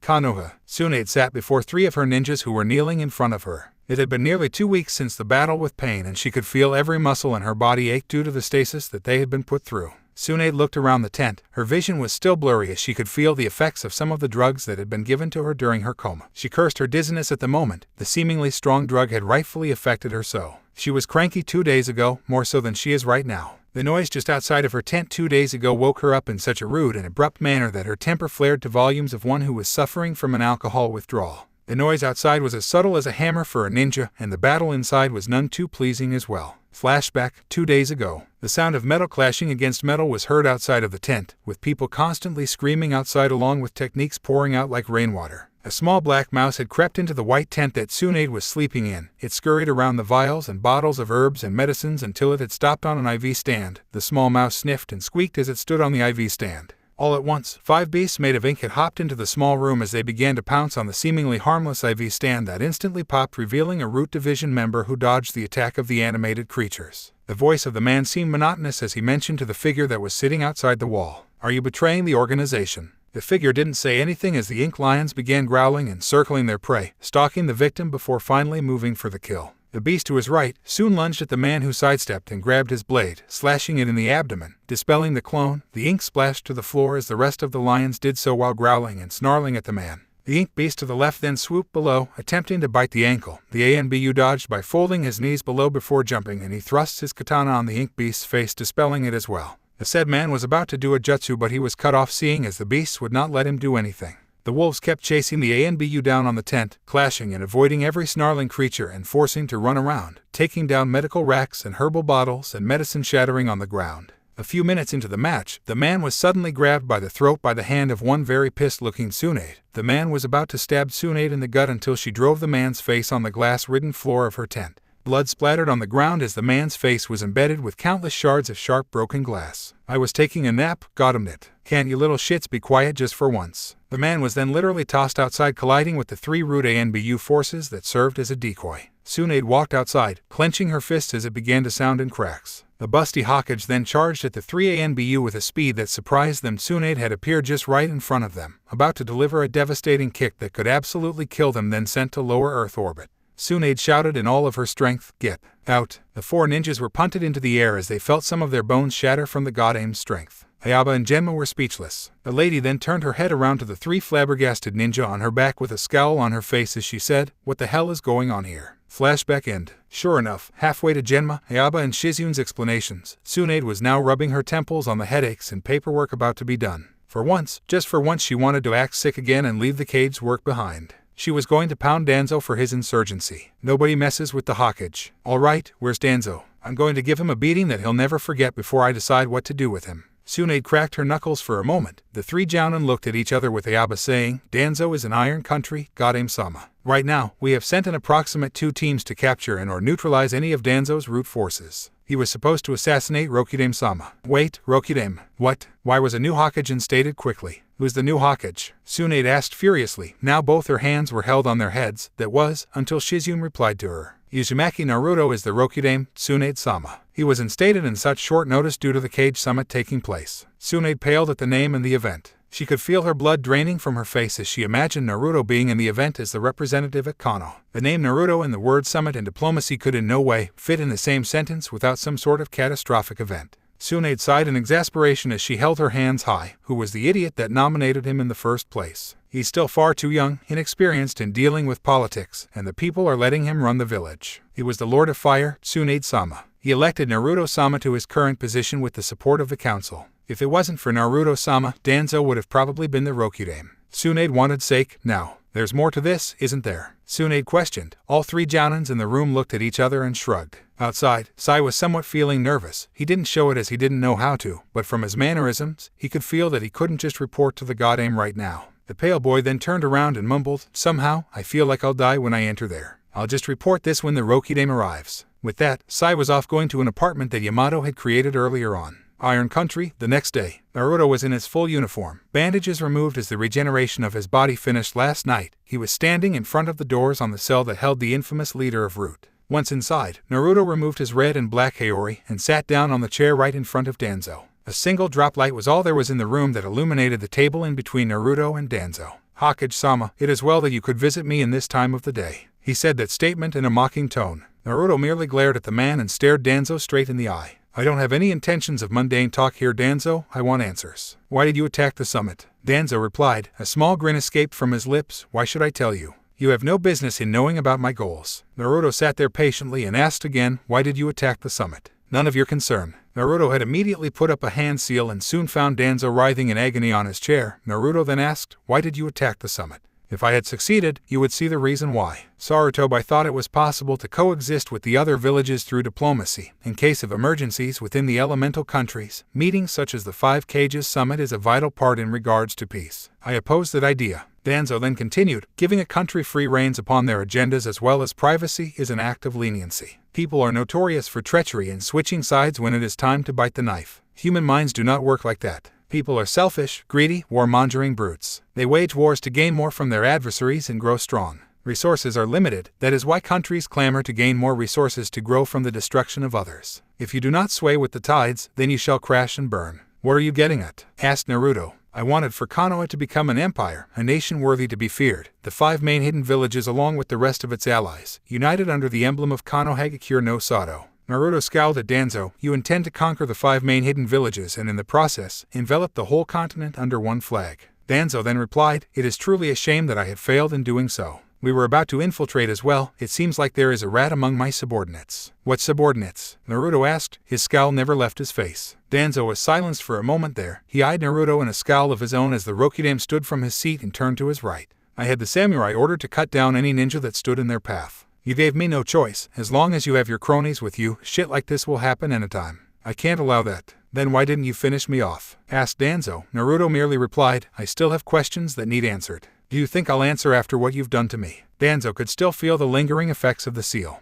After the boy had sealed away the Sharingan and his chakra, Danzo felt all of his work slip away from his hands. How a sculptor loses his hands in making statues. Danzo lost the defining factor that made him a ninja. Nothing would ever bring his dream to ever come true right now. All he had was a useless transplanted right eye and his own crippled body. Nothing could ever be crueler than living through life without the thing that you held so dear with you. "I'm the one asking questions, Danzo. You're not supposed to ask one." Naruto retorted. "You're not very good at it. Don't test me, bastard." Naruto threatened. His anger was about to show its head again. Danzo seemed unfazed. Naruto then approached Danzo and held the man by the collar. "I want to know one thing. Did you wipe my memories during my childhood? As vague as a memory of a 3-year-old is, there has to be at least my memory of my mother in there. Did you have something to do with it?" Danzo had that gleam in his eye for a moment, a gesture that Naruto hadn't noticed. Danzo replied in a calm voice, "Do you want to know?" Naruto remained silent. Danzo replied, "That gleam from his eye never vanished. I suggested it to the advisors once word had gotten out that Kushina was killed." Danzo continued, "It is well known that Jinchuriki manifest their powers when they are upset. Childhood is very important for the host to develop a sound mind.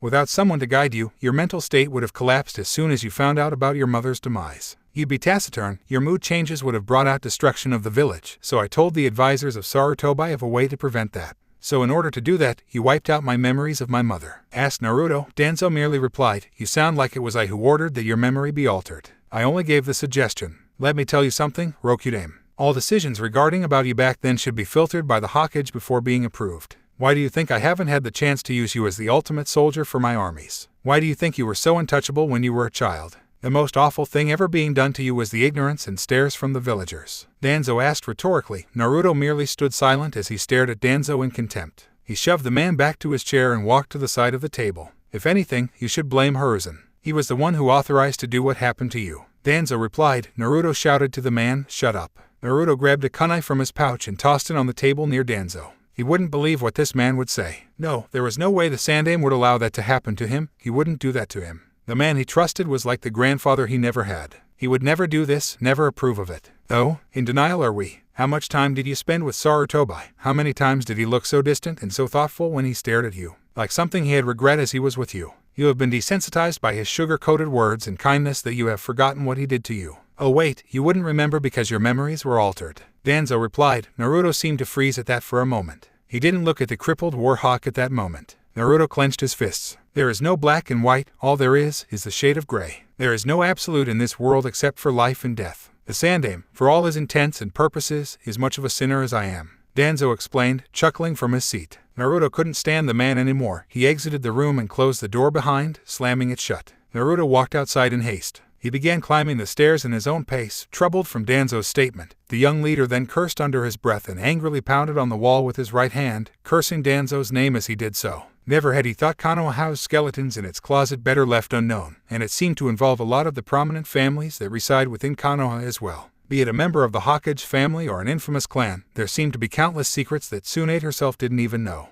Once he had met with his subordinates near his quarters, he said to them, "Prepare for the journey back to Konoha. The sooner we get there, the sooner we settle things over there. I need to find out what happened to Tsunade Ba-chan and question the advisors on their decisions." In quick haste, the Konoha ninja saluted to their leader and began doing as they were told. Outside of the Fang Ma eastern exit, 2 hours later, Naruto crouched down as he waited for his subordinates to come down. He had met 2 teams of Konoha shinobi, possibly there to provide as a backup against the attempted coup. Naruto then told them that Danzo was located in a prison cell below. Just ask for the name with his authorization. Once that was done, Naruto bit his thumb and summoned one of the Elder Toads again. Fukasaku appeared from the summoning circle in the smoke, coughing a little as he said to his summoner, "Why did you bring me out here, Naruto-chan? I want to know more about Fuinjutsu, Fukasaku-sensei. Also, I'd like to ask you something about the nature chakra. It seemed I accidentally mixed nature chakra and Kyuubi's during my fight with Danzo. I thought that the nature chakra would repel the Bijuu's chakra, but it found a moment where it remained in perfect synchronization." Fukasaku's eyes widened as he looked at the young sage. "Are you saying that the nature chakra found itself neutralizing the effect of the Kitsune's Yagi?" Naruto nodded, in a manner of speaking, "Yeah.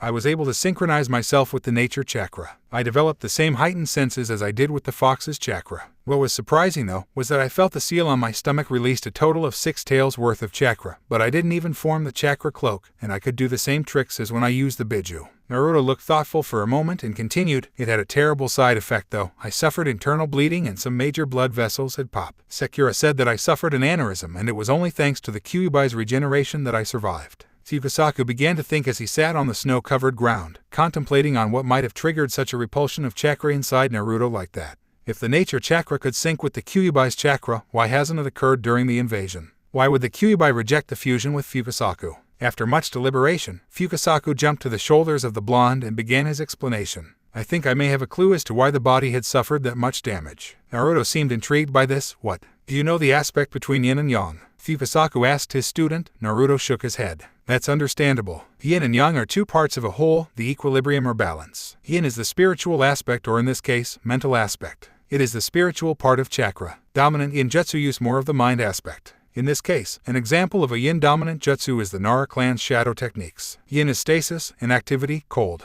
Fukasaku then continued, "Now, the yang aspect is the physical aspect of your chakra. Dominant yang jutsu primarily involve changing bodily functions and structures. An example would be the activation of the hachiman. Since it removes the limiters to one's body, the yang aspect increases the strain that the muscles can take and along with it, reaction time and reflexes. Yang is compulsion, activity, hot. Do you follow, Naruto-chan?" Naruto nodded. Fukasaku smiled as he continued, "Good, now nature chakra has the yin and yang aspect the same as normal chakra, only that nature chakra is vastly more potent than a human's. Though it is yin-dominated, it doesn't mean it is spiritual and absolute. Nature chakra still has the basic physical and spiritual components. Now, if I remember correctly, the Yondaime separated the chakras of the Kyuubi, sealing the Yang chakra in you and then the Yin chakra into the toad scroll that Jiraiya-chan left us. The chakra repulsion of nature chakra and the Kyuubis resulted in the inadequacy of the Yin chakra to complete the cycle of Yin and Yang. Simply put, the Yang forces of both chakras are fighting to gain the Yin chakra rather than coexist. The overloaded Yang chakra, instead of fusing with the cells, end up pushing each other outwards in an adverse effect. That's why it caused so much damage within the body. Naruto simplified Fukasaku's statement. In other words, the problem with me is that I don't have enough of the spiritual aspect of chakra and the incomplete energy is fighting for the limited amount. Fukasaku nodded. That is from what I can surmise. If you want to use it without limiting your usage, then there's no other way but for you to fuse with the Yin chakra of the Kyuubi.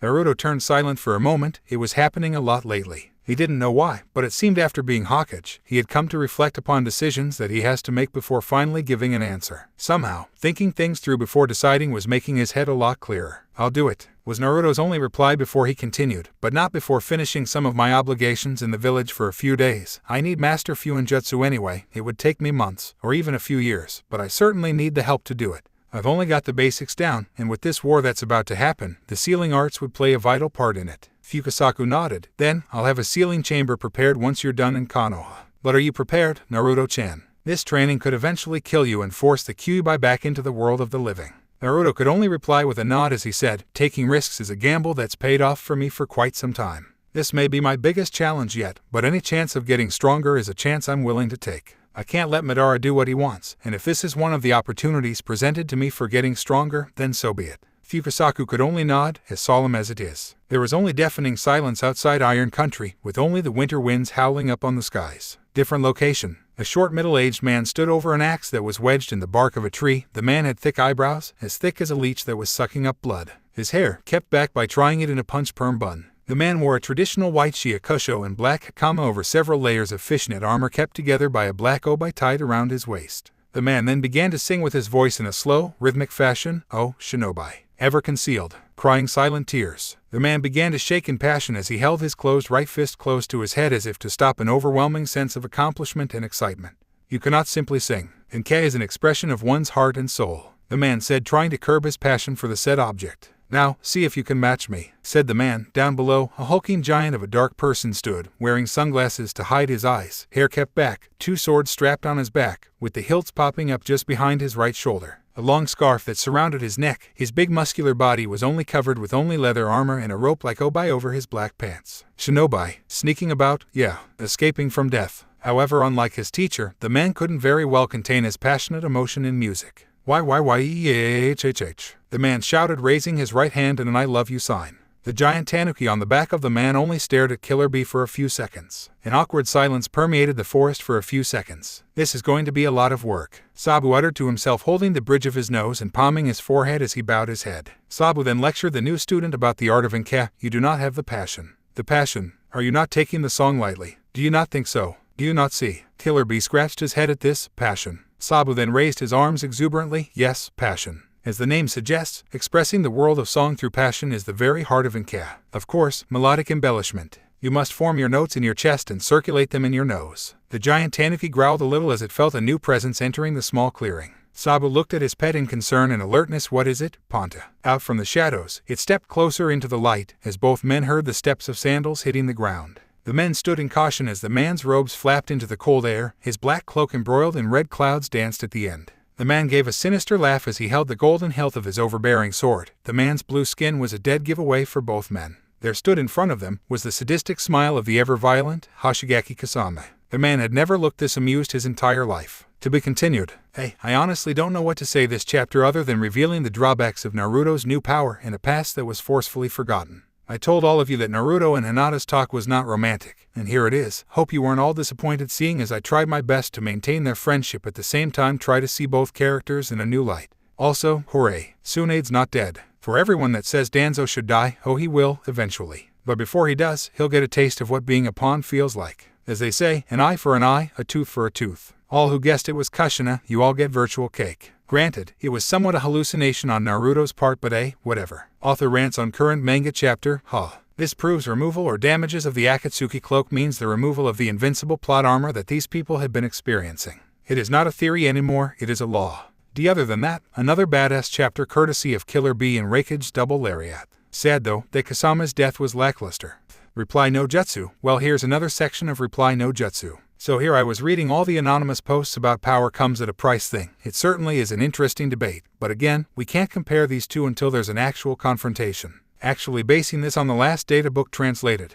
Anyway, here's what you call a parallelism as descendants of the Uchiha and Senju. Sasuke inherited the gift of the eye, the Sharingan, from the elder brother. Naruto inherited the gift of the body from the younger. Sasuke's pesky limiter is the Manjikaiou Sharingan that is his epitome of power. He goes blind every time he uses it. Naruto's pesky limiter is yet to be determined, but could very well be the remaining half of Kyuubi's chakra not given to him. He still has Itachi's gift, mind you, as in something that would give Naruto an edge over, say, Sasuke or Madara. As the one who has inherited the body of the Rikudo Sennin, continuous exposure to the new state or the Kyuubi's chakra would result in deterioration of the precious body. Sasuke's limiter would be removed with the M's. However, controlling the Biju from Sasuke would be utterly useless against a fully synchronized Naruto. Therefore, put Sasuke back down. Naruto's limiter would be removed with the full synchronization with his Biju. The author of this fanfic has determined that the limiter would be removed as explained in this chapter about the yin and yang. Ironically enough, I got the idea from Tsukuyomi and Amaterasu. Tsukuyomi, spiritual world and darkness yin. Amaterasu, material world and light yang.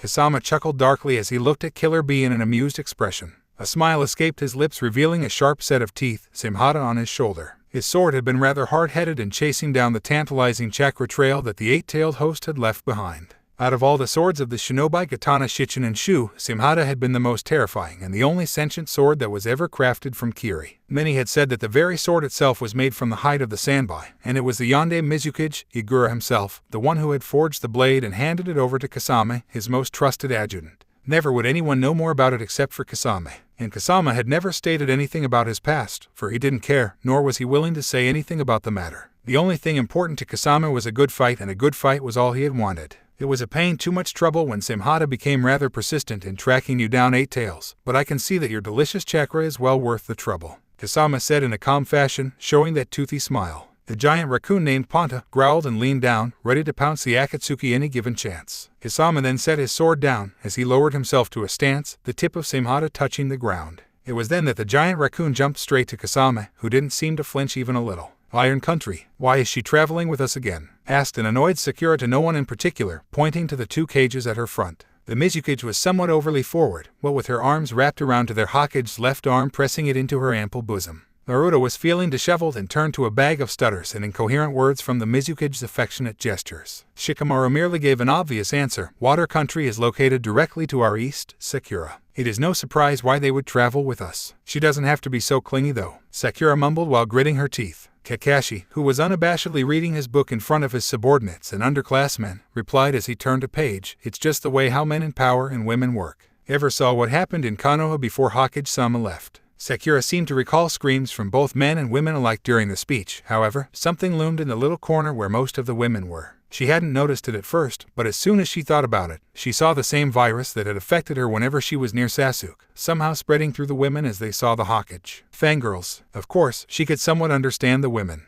Naruto was indeed someone to look up to, and with looks that are a striking resemblance to the fourth Hokage, who was in no way ugly at the least, it was perfectly normal. But it still doesn't excuse her behavior, Sakura declared. I was looking ashamed as he scratched the back of his head and bowed apologetically. I am terribly sorry about our leader. Mizukage-sama is just terribly distressed of the fact that she has yet to have a potential marriage candidate. She's about to near the age of 26, and she's finding it harder and harder to search for a man to settle down with and well. Ao said. To his side, the glasses-wearing swordsman was somewhat downtrodden. Oh, don't be such a gloomy little boy, Chojuro. You're a man, and there are plenty of fish in the sea. Stand tall and make Kiri proud, boy. Ao commented, making the boy stand up straight. Sakura was still glaring at the two cages in front, feeling upset and annoyed at the woman. Shikamaru, who was smirking, merely replied, Why Sakura, don't tell me that you're J. Finish that sentence and I'll shove my fist down your throat. Shikamaru sighed and made a simple reply, whatever. Okay, try to make light of the situation. Shikamaru was never doing that again for Sakura. He forgot how hot-headed the Pinkette can be. He swore that the three of them were siblings. They all had things in common one way or another. You should take your own advice though, Sakura. Kakashi interjected and turning another page as he continued. You may have the right to tell the Hokage on what he should have done, but keep in mind he's your superior now. Though I'm really proud of you for not pounding his head in between his shoulders, you know the decorum. Sakura looked at the scene in front of her and frowned. I know. It's just I can't keep myself from worrying about him when he's like that. We all do, Sakura. But it's just a part of who he is. The Hokage is as reckless as Shikamaru is as difficult to motivate, replied Neji. Sakura sighed in aggravation as she gently elbowed Hinata, who had her Byakugan active. Hinata, how much further are we from the village? The sooner we get there, the better. Hinata somewhat snapped away from her focus as she said, somewhat stammering from losing her focus, I am sorry, Sakura-san. I wasn't focusing on the road, but I believe that the border is still far from here. Shikamaru instantly remarked, and now we have the Hyuga heiress being jealous as well. Is it just me, or is the brunt of the female race after me in Naruto for some reason? Sakura merely gave Shikamaru a glare. The pineapple-headed Chunin turned his head up and said, troublesome. I am curious though. Guy looked thoughtful. Kakashi merely listened in. It was one of these moments that Guy had insightful views on some things that had gained his interest. Guy may have been eccentric, but Naruto had placed faith in the green-wearing man's skill and prowess. He wasn't the originator and the master of the Gauken for nothing. Why would Hokage-sama keep Danzo alive? He's a dangerous criminal, and even if he has no more subordinates at his disposal, there's nothing left for the man. Kakashi reiterated, it may only be a hunch, but Rokudan-sama said he has a plan to reduce Akatsuki's numbers by at least more than half. Danzo may be what is needed to lure them out. Shikamaru seemed to frown at this as he asked, why would the Hokage use that bastard as bait then? He's too dangerous. He knows more secrets in Konoha than the Godame. I'm sure any village that hates Konoha would be itching to get info on our village. Kakashi merely looked at the Nara genius and replied, that question would solely be answered by the Hokage himself at his own discretion. The reason for using Danzo is a secret that could very well shatter Konoha's beliefs. The people were sympathetic to Sasuke when his clan was killed. Not to mention, every ninja clan in Konoha would place their utter distrust on Konoha's administrative policies, creating a civil war in Konoha worse than Danzo's usurpation. Kakashi then went back to reading his book, though I suppose we can't confirm it yet. For all we know, Madara could only be lying to us to cause internal strife within Konoha while the rest of the alliance tries to fight off Akatsuki. Shikamaru didn't need to further his inquisition on the masked Jounin. Naruto would be the one to open this topic to them in due time. He hoped that the rest of the people would feel the same way as well. Secluded location. Kasama merely tilted his head in amusement as he saw the giant raccoon jumping straight at him with claws outstretched. The shark man then swung his sword to the ground as his toothy smirk grew. Instantly, Kasama swung his blade sideward, parrying the gigantic blow of the bear holding Samhata with just his right hand. Kasama then deflected the blow with one mighty swing, recoiling Panta's claw back, and Kasama gave a simple straight kick with his left leg, straight at Panta's exposed abdomen. The thunderous attack made Panta stagger as he was sent flying away from Kasama and colliding to several dry tree barks. Kasama continued his toothy grin as he said with a smile, for a giant bear, you sure don't put up much of a fight. Kasama instantly leaned back and watched his pencil infused with lightning chakra whizzed by him in mere millimeters from his face before whizzing through a tree bark and embedding itself on a rock behind it.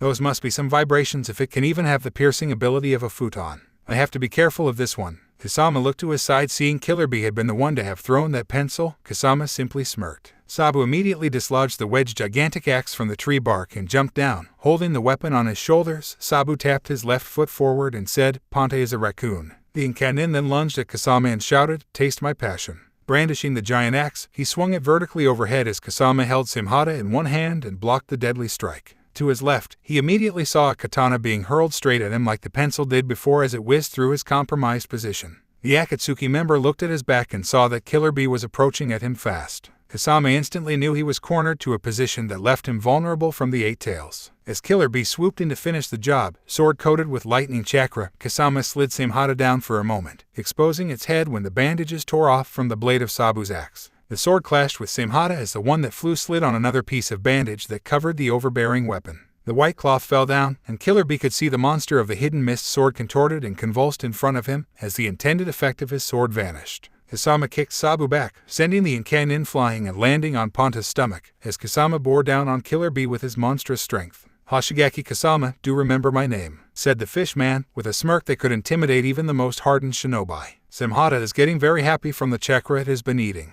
Kasama said in amused chuckle. Killer Bee replied, you, I'm gonna beat. With my fists, I'll knock your teeth. Bubbles of chakra began pouring from around Killer Bee, as the said area began to feel the chakra and malicious killing intent radiating from the eight-tailed host. Killer Bee could suddenly feel himself getting stronger, his strength boosting from the upgrade of the Eight Tails chakra. Sabu, who had recovered from the blow of the blue man's attack, looked hopeful when he saw the chakra shroud that surrounded the Eight Tails like a second rippling skin. His joy wouldn't last, however, as the sword from Kasama's hand suddenly spiked to new levels as it began tearing itself from the bandages, extending and contorting inside as the tailed beast's chakra was instantly absorbed by the grotesque-looking sword that now had its mouth at the tip of the blade gaping and reaching for Killer Bee. Kasama's ferocious grin grew again as he chuckled and shouldered his weapon to his shoulders. Now you've done it. You made Samehada thoroughly excited from your chakra. With a mighty swing, Kasama shouted, "O-O-O-R-R-R-R-R-R-R-R-H-H-H," and slashed down the sword straight at Killer Bee, who had instantly dodged the blow. The ground beneath the two shattered as fissures suddenly formed and rocks flew upwards from the force of impact. Killer Bee backed away from the site of destruction as the ground was leveled from Kasama's strength. Samehada then popped from the ground upwards, erecting itself from the ground as it dashed its way to Killer Bee. The ground beneath formed a straight fissure to Killer Bee looked around as 4 more of the said blades popped from the ground and surrounded him from all sides. Killer Bee's head turned around as the swords crashed their way towards him fast.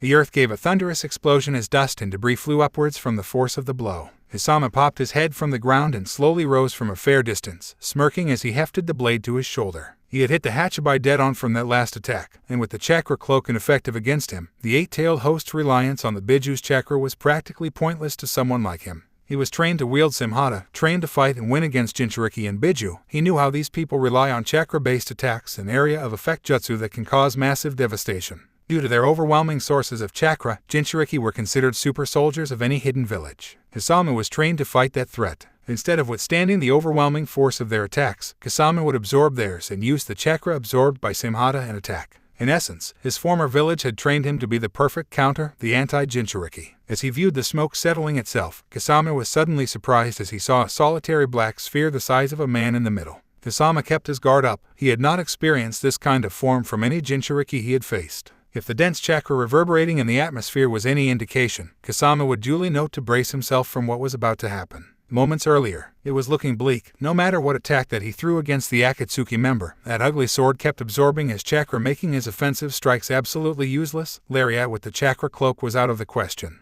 If that sword can take a full force of the 8-tails chakra while using it, then Lariat would be utterly useless. Damn it, B. It looks like they sent someone more competent. He's the perfect counter to any of our attacks. What are we going to do? How about we go for version 2? Killer Bee grinned and said to the Biju sealed inside him, "If we want to beat this foo, I say we go for version 2. Hachibai gleefully nodded and said to his host, "Version 2 it is then." With the impact about to come at him at that second, the brown Biju chakra seeped out of Killer Bee and surrounded him once more like a shroud. However, this time, the shroud's tails began to surround Killer Bee like a cocoon. Present time. The black sphere then began to vibrate slowly, shaking mildly before violently shattering like glass. Winds and gale forces had pushed Kasama back, his sandals skidding to the ground as he grappled it with the use of Samehada. As the epicenter of the black sphere let out a powerful chakra blast, 4 black tails sprouted from the middle, shaking and swaying as the form of the man that was Killer Bee revealed itself from the dust now covered in black with the Biju's potent chakra. The Biju compressed into human form let out acrid smoke from its mouth as the dense chakra of the Biju permeated in the air, radiating with killing intent so much that even Sabu had to support himself on a tree bark as Killer Bee flexed his left arm. Bone began to coalesce on his shoulder, coming together like permeable liquid and forming a skull of a horned bull. Killer Bee's left arm shook at the absolute intensity of the chakra being collected on his left arm, forming the bull's skull. Lariat. Killer Bee then appeared in front of Kasama, giving his vicious clothesline attack straight at Kasama's chest, who parried with his sword, trying to absorb the immense chakra of the attack. The force of the attack forced Kasama back as he suddenly felt alarmed that Samehada was becoming sluggish all of a sudden. The chakra being absorbed from the 8-tailed host was too much. Samehada can't take it all at once. It was then that Samehada was parried away from Kasama and Killer Bee plowed through Kasama through his immense force, hitting Kasama straight in the chest as his cloak was shredded to bits. His ribs, blood vessels, skin and muscle were crushed from the devastating blow. Kasama was flung back by the force of the blow from Killer Bee, smashing through rocks and trees, sending him crashing onto a giant tree as blood fell from his chest. Kasama began to cough blood from his mouth. However, despite from the immense and excruciating pain he is currently experiencing, the monster of the hidden mist remained, let out a smile and said, "That was a good attack.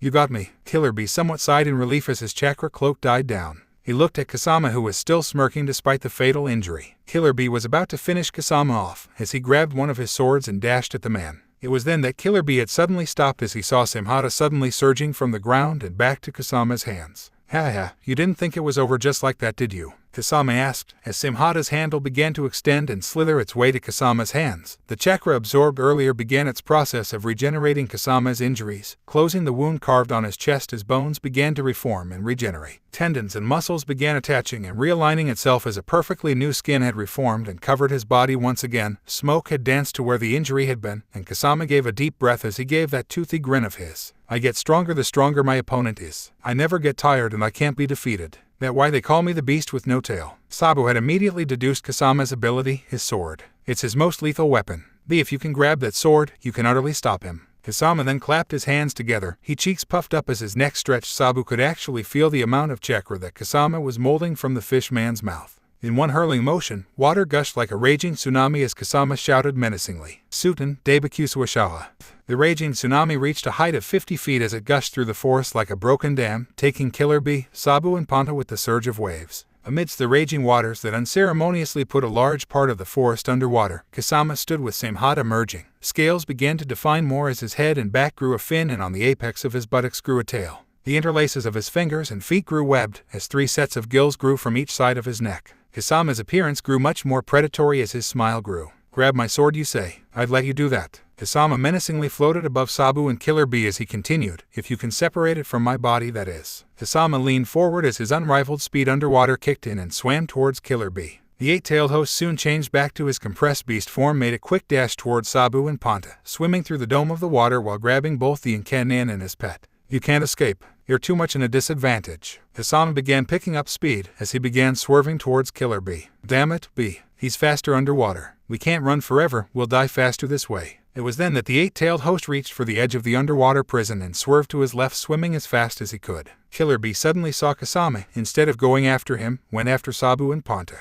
Inwardly, the 8-tailed host cursed and swam back as Kusama's fins on his forearms revealed needles about to stab the two. Killer Bee had suddenly cut in front, but not before Kusama turning to the 8-tailed host, giving him one of his infamously devious and playfully dangerous smiles as the black chakra cloak receded, revealing Killer Bee underneath. "You fell for it," said Kusama as he swam towards Killer Bee and bumped the man with the side of his fin. It was then that 4 cephalopod tentacles had emerged from the tails that Killer Bee had, and began strangling Kusama far away from Sabu and Ponta as possible. As soon as the two were safe, the cephalopods again receded back into the transparent chakra cloak as Kusama chuckled, "Just merely touching me would result in your chakra being drained. I hope you aren't having trouble breathing. It would be so bothersome to explain to my boss why you suffocated from my Suiro Saimodori no Jutsu. Of course, I tend to make some mistakes along the way." Killer Bee began pushing bubbles out of his lungs, finding it harder and harder to breathe now that his chakra levels were getting weaker. He could still perform a full transformation, he just needed to make sure he got away from this man as soon as possible. Gathering chakra in his mouth, Killer Bee had let his cheeks puff out and leaned his body slightly back as he began spewing ink around Kusama's area. The whole water dome had suddenly been enveloped in black smog, spreading through the gigantic blob of water. Once Killer Bee had spread the ink, he then swam as far as he could. But it would not be as Kusama, when merged with Samehada, has an ability to detect the chakras around him. He could feel how close or how far they are. And as Bee was about to reach the edge of the dome, Kusama had swerved towards the 8-tailed host and instantly grappled him. Outside, the clear blue water of the dome had suddenly turned pitch black from the ink spray. The water had then, like a bubble, had burst and popped. Kusama's form then receded back as Samehada began to take its sword form once again. At the sudden turn of events, Killer Bee had jumped back and his chakra cloak was activated once more. This time, the 8-tailed host expanded the chakra within him as shouted, "Man, was I filled with dread, I thought I was dead." The chakra then expanded in size, as the tails began turning to cephalopods again, with the chakra expanding and solidifying once it reached its peak height. Killer Bee continued as the form of the 8 tails had appeared in all its glory. "Fish face, let me tell you about my situation." Red and blue globules of chakra then popped up from the right-tailed beast. As it began collecting it at its mouth, the chakra became condensed to a point it appeared as black as the sphere it had earlier. The ball then compressed, the energy grew volatile as the surge of chakras grew more and more violent as each second passed. It was then that the 8 tails bit the small orb of chakra and then aimed it at Kusama. On the undisputed king of destruction. Kusama was instantly on it. From what he could feel from that attack, it would certainly be devastating enough to tear him apart down to the last cell. He held out Samehada upwards and jumped, aiming for the beast's head. The 8-tailed ox turned its head upwards as the energy for its own memory reached into maximum levels. As the charge upended, the gigantic beast leaned back a little and braced its forearms on the ground, and fired the blast from its mouth. Boom!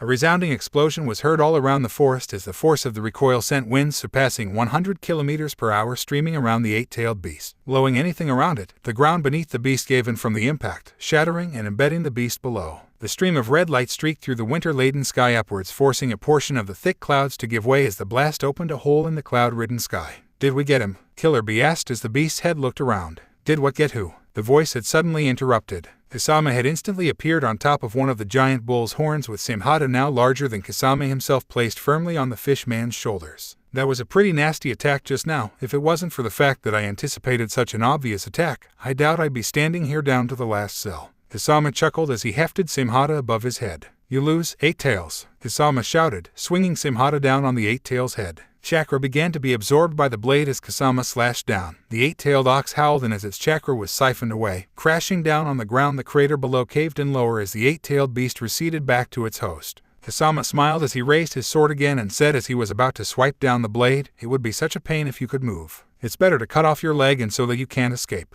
Just as he was about to slash down on Killer Bee's leg, a sudden shuriken had been flung from behind him. Kasama leaned his head to the left and turned around in surprise, and found 3 Kumo-nin who had suddenly appeared in the area. "You're too late," Kasama yelled as he motioned for Simhata to take off Bee's legs. Just as the blade was about to make contact on the ground, Simhata grappled itself on the ground, hindering any further progress to finish what he had started. Simhata doesn't want to hurt the target. Kasama clicked his tongue in annoyance at the sudden turn of events. In aggravation to his predicament, Kasama punted Simhata by the hilt as it refused to obey his actions. The heavy sword fell to the side as suddenly jumped back when myriads of light energy began raining down his area. "Rantan, Riza Sakasu!"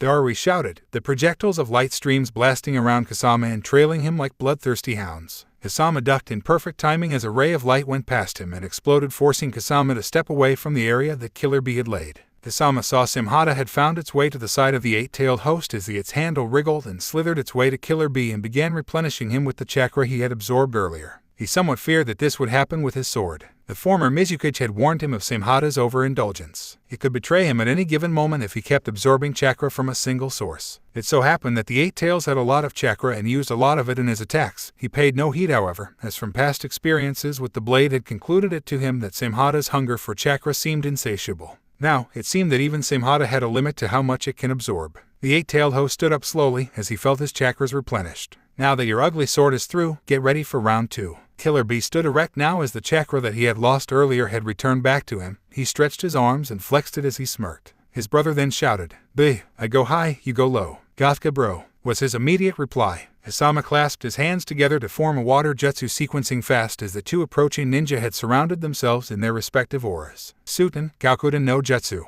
Kasama then leaned back once again as liquid began collecting in his mouth and spat out fluid, smashing on the ground, creating another tidal wave within the dense wood area. The water surged violently as it took form of a gigantic shark flailing in the air, about the same size as the giant raccoon, Panta. It then sent itself diving towards the brothers who had jumped earlier and landed on top of the water. The Hokage and Killer Bee watched as the imposing water shark dived towards them at great speeds, splashing and exploding upon contact, sending particles of water splashing everywhere on the ground. Kasama smirked as he saw the Hokage stand before him. He looked around everywhere his neck could bend normally. The Hokage had charged at him with the man's right arm extended. It was then that the sudden chakra spike hit Kasama noticed his back. Killer Bee with his right arm extended for a close line straight to the back of his neck. Double lariat. Both brothers yelled, as Kasama had suddenly extended his arms and blocked the blitz attacks coming from the Lightning brothers with his hands. Lightning and Biju Cloak began to eat at Kasama's skin as his bones could actually feel his bones crack and shatter from the strength that both brothers delivered. Kasama chuckled, that was good. Kasama could feel the pain course through his hands as he was forcing it to push the attack away from his person. Both brothers stood agape at the strength that Kasama displayed, but strengthened their pushing force further. Kasama chuckled, "So, this is it, hey?" Kasama shouted as he laughed when his arms finally gave out. With a last cry, Kasama shouted directly above, "That was a great match." Both arms had instantly reached Kasama by the side of the chest and neck. Killer Bee hitting the chest as it plowed through the skin, tearing it open and along with fat and muscle as it shattered the bones in Kasama's ribs to shards and embedding itself in the lungs and heart. The Hokage's attack, once it connected to the neck, snapped the spinal cord there like a twig, severing it from the row of bones and disconnecting the nerves inside from the sudden rattling of bones as blood gushed from the opposite side, severing the carotid artery and jugular vein, spewing the life-giving liquid like a blocked hose nozzle. As the blue-skinned man's corpse fell down in a heap on the ground, both brothers gave a sigh of relief. The Hokage then approached his brother with a tick on his shoulder. "You got a lot of explaining to do, B." Lee could only feel the enthusiasm fade after that victory as the shadow of his brother approached before him menacingly. Somehow, Killer Bee thought that he knew he forgot something. Konoha. It had taken 2 excruciatingly long days to reach Konoha and separate for the Kiri representatives to make a beeline to the southeastern shore that led to Water Country. The travel itself was nothing special to say the least. Although, during the trip there was even an instance where Hinata and the Mizukage actually glared at each other to show their deep discontent with each other. Of course, Naruto, who had tried to defuse the situation and being the said person who was the source of their growing animosity, ended up worsening the situation. "Oh, Hokage Dono, please make sure to tame some of your subordinates when you do get back to your village. They tend to go out of line in the chain of command," said the Mizukage as she grabbed Naruto's right arm with hers and placed it firmly in her bosom. Sakura was the one who replied, "We are not going out of my bounds, Mizukage-sama, but please show that you are a dignified leader of your village. We are just worried for our leader, please refrain displaying such." Sakura fought off the urge to mention any word that would result in an appropriate fight with the Mizukage. The woman would definitely kick her ass for it, not to mention that it could cause an international incident. X. Hokage Dono, now do you see? No respect for your position, said the Mizukage, pointing her index finger to the Pinkette. Naruto looked flustered when he felt those mounds mashing his arm. He laughed nervously. Mizukage Dono, they're just concerned about my well-being, so. Mei-chan, what? Naruto asked immediately, utterly confused. Call me Mei-chan, Hokage Dono. After that little fiasco, it became more and more awkward for Naruto to interact with the people from Kiri. Sure, they were great to be around, but with his female subordinates showing those hawk-like gazes over him, he was on edge. It was somewhat a relief that they had to separate in order to get to Kiri. Once they made into a fork in the road and had to separate. Once they had seen the gates of Konoha, they were greeted with the sight of a well-endowed blonde woman crossing her arms and looking as if she'd had a bad drinking spree last night. Brat, you've got a lot of explaining to do. To which the other blonde hastily replied, who you calling a brat, you old bat? Shouldn't you be taking your afternoon nap? Tsunade snapped, old bat. That's it, you little mongrel. When I'm through with you, your mouth won't be the only thing closed shut. Oh yeah, why don't you just stick to knitting then? You WOULDn't want to strain your back from overworking. You're dead, Tsunade shouted, gripping her fists as Naruto paled when he remembered what Tsunade could do with single-finger flick. He was about to run when the elder woman tackled him down, placed his head in a lock, and began ruffling it with her hands. You little rascal, I knew you had it in you to show that decrepit old crone who's boss around here, she said with a smile, still ruffling her successor's head. Naruto only grinned at that as he spoke. Good to see that you're awake, Ba-chan. Tsunade grinned at that herself and said, am I ever glad that you're back, Naruto. Now let's get to your office while we talk. You're going to have to tell me what happened during the summit and how you subdued that old fart. Naruto then dismissed his group, telling them of a well-deserved rest. Once they had made it back, Naruto sat on the seat at the back of the desk and placed his elbows on the table with his hands covering his face. I see, so that's why Sasuke's coming after the advisors. Tsunade placed a hand on her chin as she herself began to think. I can't just let this slide, Ba-chan. They managed to usurp control from Old Man Tsunade more than once, and I'm sure that they could have done so during your time as well. All that it needed was for Danzo to authorize it and let him handle the problem himself. Now with Root exterminated, I can honestly say that we have them cornered. Naruto looked serious at that. Gigi told me once that the government exists for the people. Although Itachi was blamed for the incident, there were still many people that could have responded the night of the massacre. The patrolling ANBU were replaced with either Danzo's men or were given orders to stay away from the scene of the crime, and the old man was given no choice. I can't trust them, Ba-chan. I can't trust the advisors without going behind my back. I need to replace them. Although what they did could be understandable, the Sandaime could have developed terms and compromises with the Uchiha clan. We didn't give them a chance, Ba-chan. They already knew what was going to happen further ahead, yet they didn't do anything. There were no negotiations that could have been done, but even the old man and with his peace talks, most of the proposals that they sent were denied.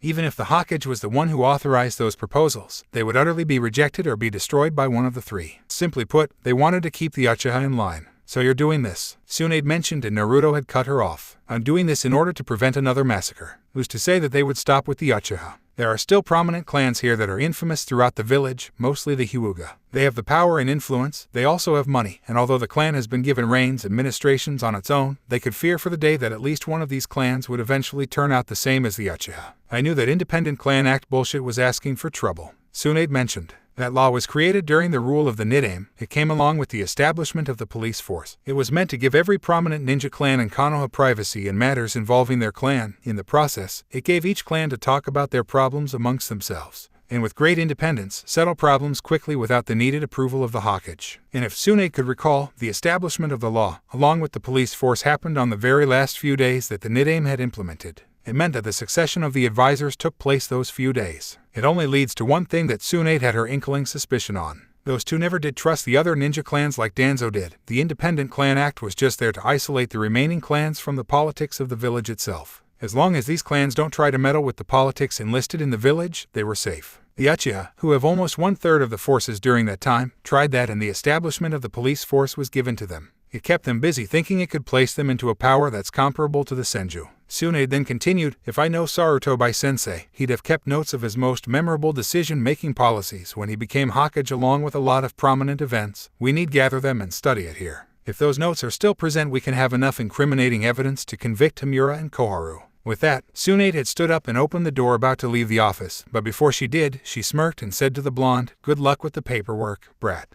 I'm glad I'm finally out of that hellhole. She then laughed as she closed the door when Naruto groaned and said to the god aim, "Don't remind me, Ba-chan." When Tsunade left, Naruto sighed as he slumped in his chair when he turned around to view his village. Without as much as a hitch, he had raised his right hand slightly and an ANBU member had jumped down, wearing a bird mask. The masked operative had then kneeled down in front of his leader as Naruto spoke. "Tori, guard Tsunade with your team. Root may be gone, but I don't want to take chances. There could still be remnants of Danzo's forces that are in contact with the two advisors. I want you guard Tsunade while she searches for Old Man Hokage's notes. While you're at it, tell Sai to come to the tower when he can. I need an assignment to be done with his help." Tori nodded and vanished from sight. Naruto stood up from his seat and walked out of the office. He needed to train in his Fuinjutsu again. It seemed a lot of work, but if he could start on his free time, the more advantage they would have on this war. He needed to speak with some of the minor leaders about what had taken place. The more allies he has, the more chances that they could win this war, and the first place he had thought of was the land of his fellow student under Jiraiya. Ambikure no Sato, unknown location. The first thing that Sasuke could feel when he woke up was a terrible ache. He felt sore all over as he sat up carefully. When he opened his eyes, he found himself in a strange place where the ground were completely symmetrical. Squares, rectangles, quadrilaterals littered the area around him below a dark and blue-painted sky. A spiral contortion of the space in front of him and Karin revealed Madara, who stood in front of him as he said, "Well, Sasuke, even though it was a tough job, good work.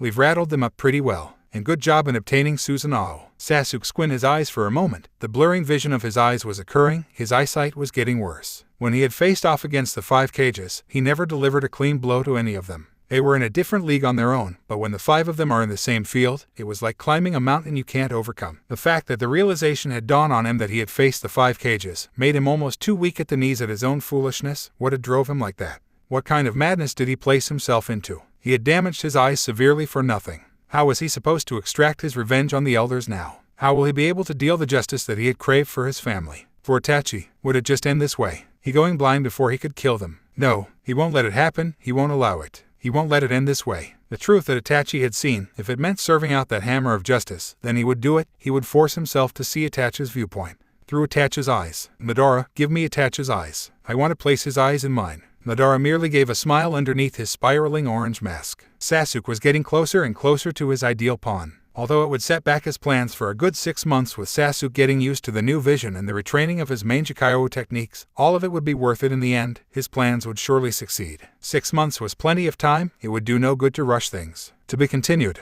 Okay, sadly the chapter is over. And if you enjoyed, just leave a like and subscribe with post notification, so when the next chapter is ready, you will be notified. Okay, see you in the next video. Bye.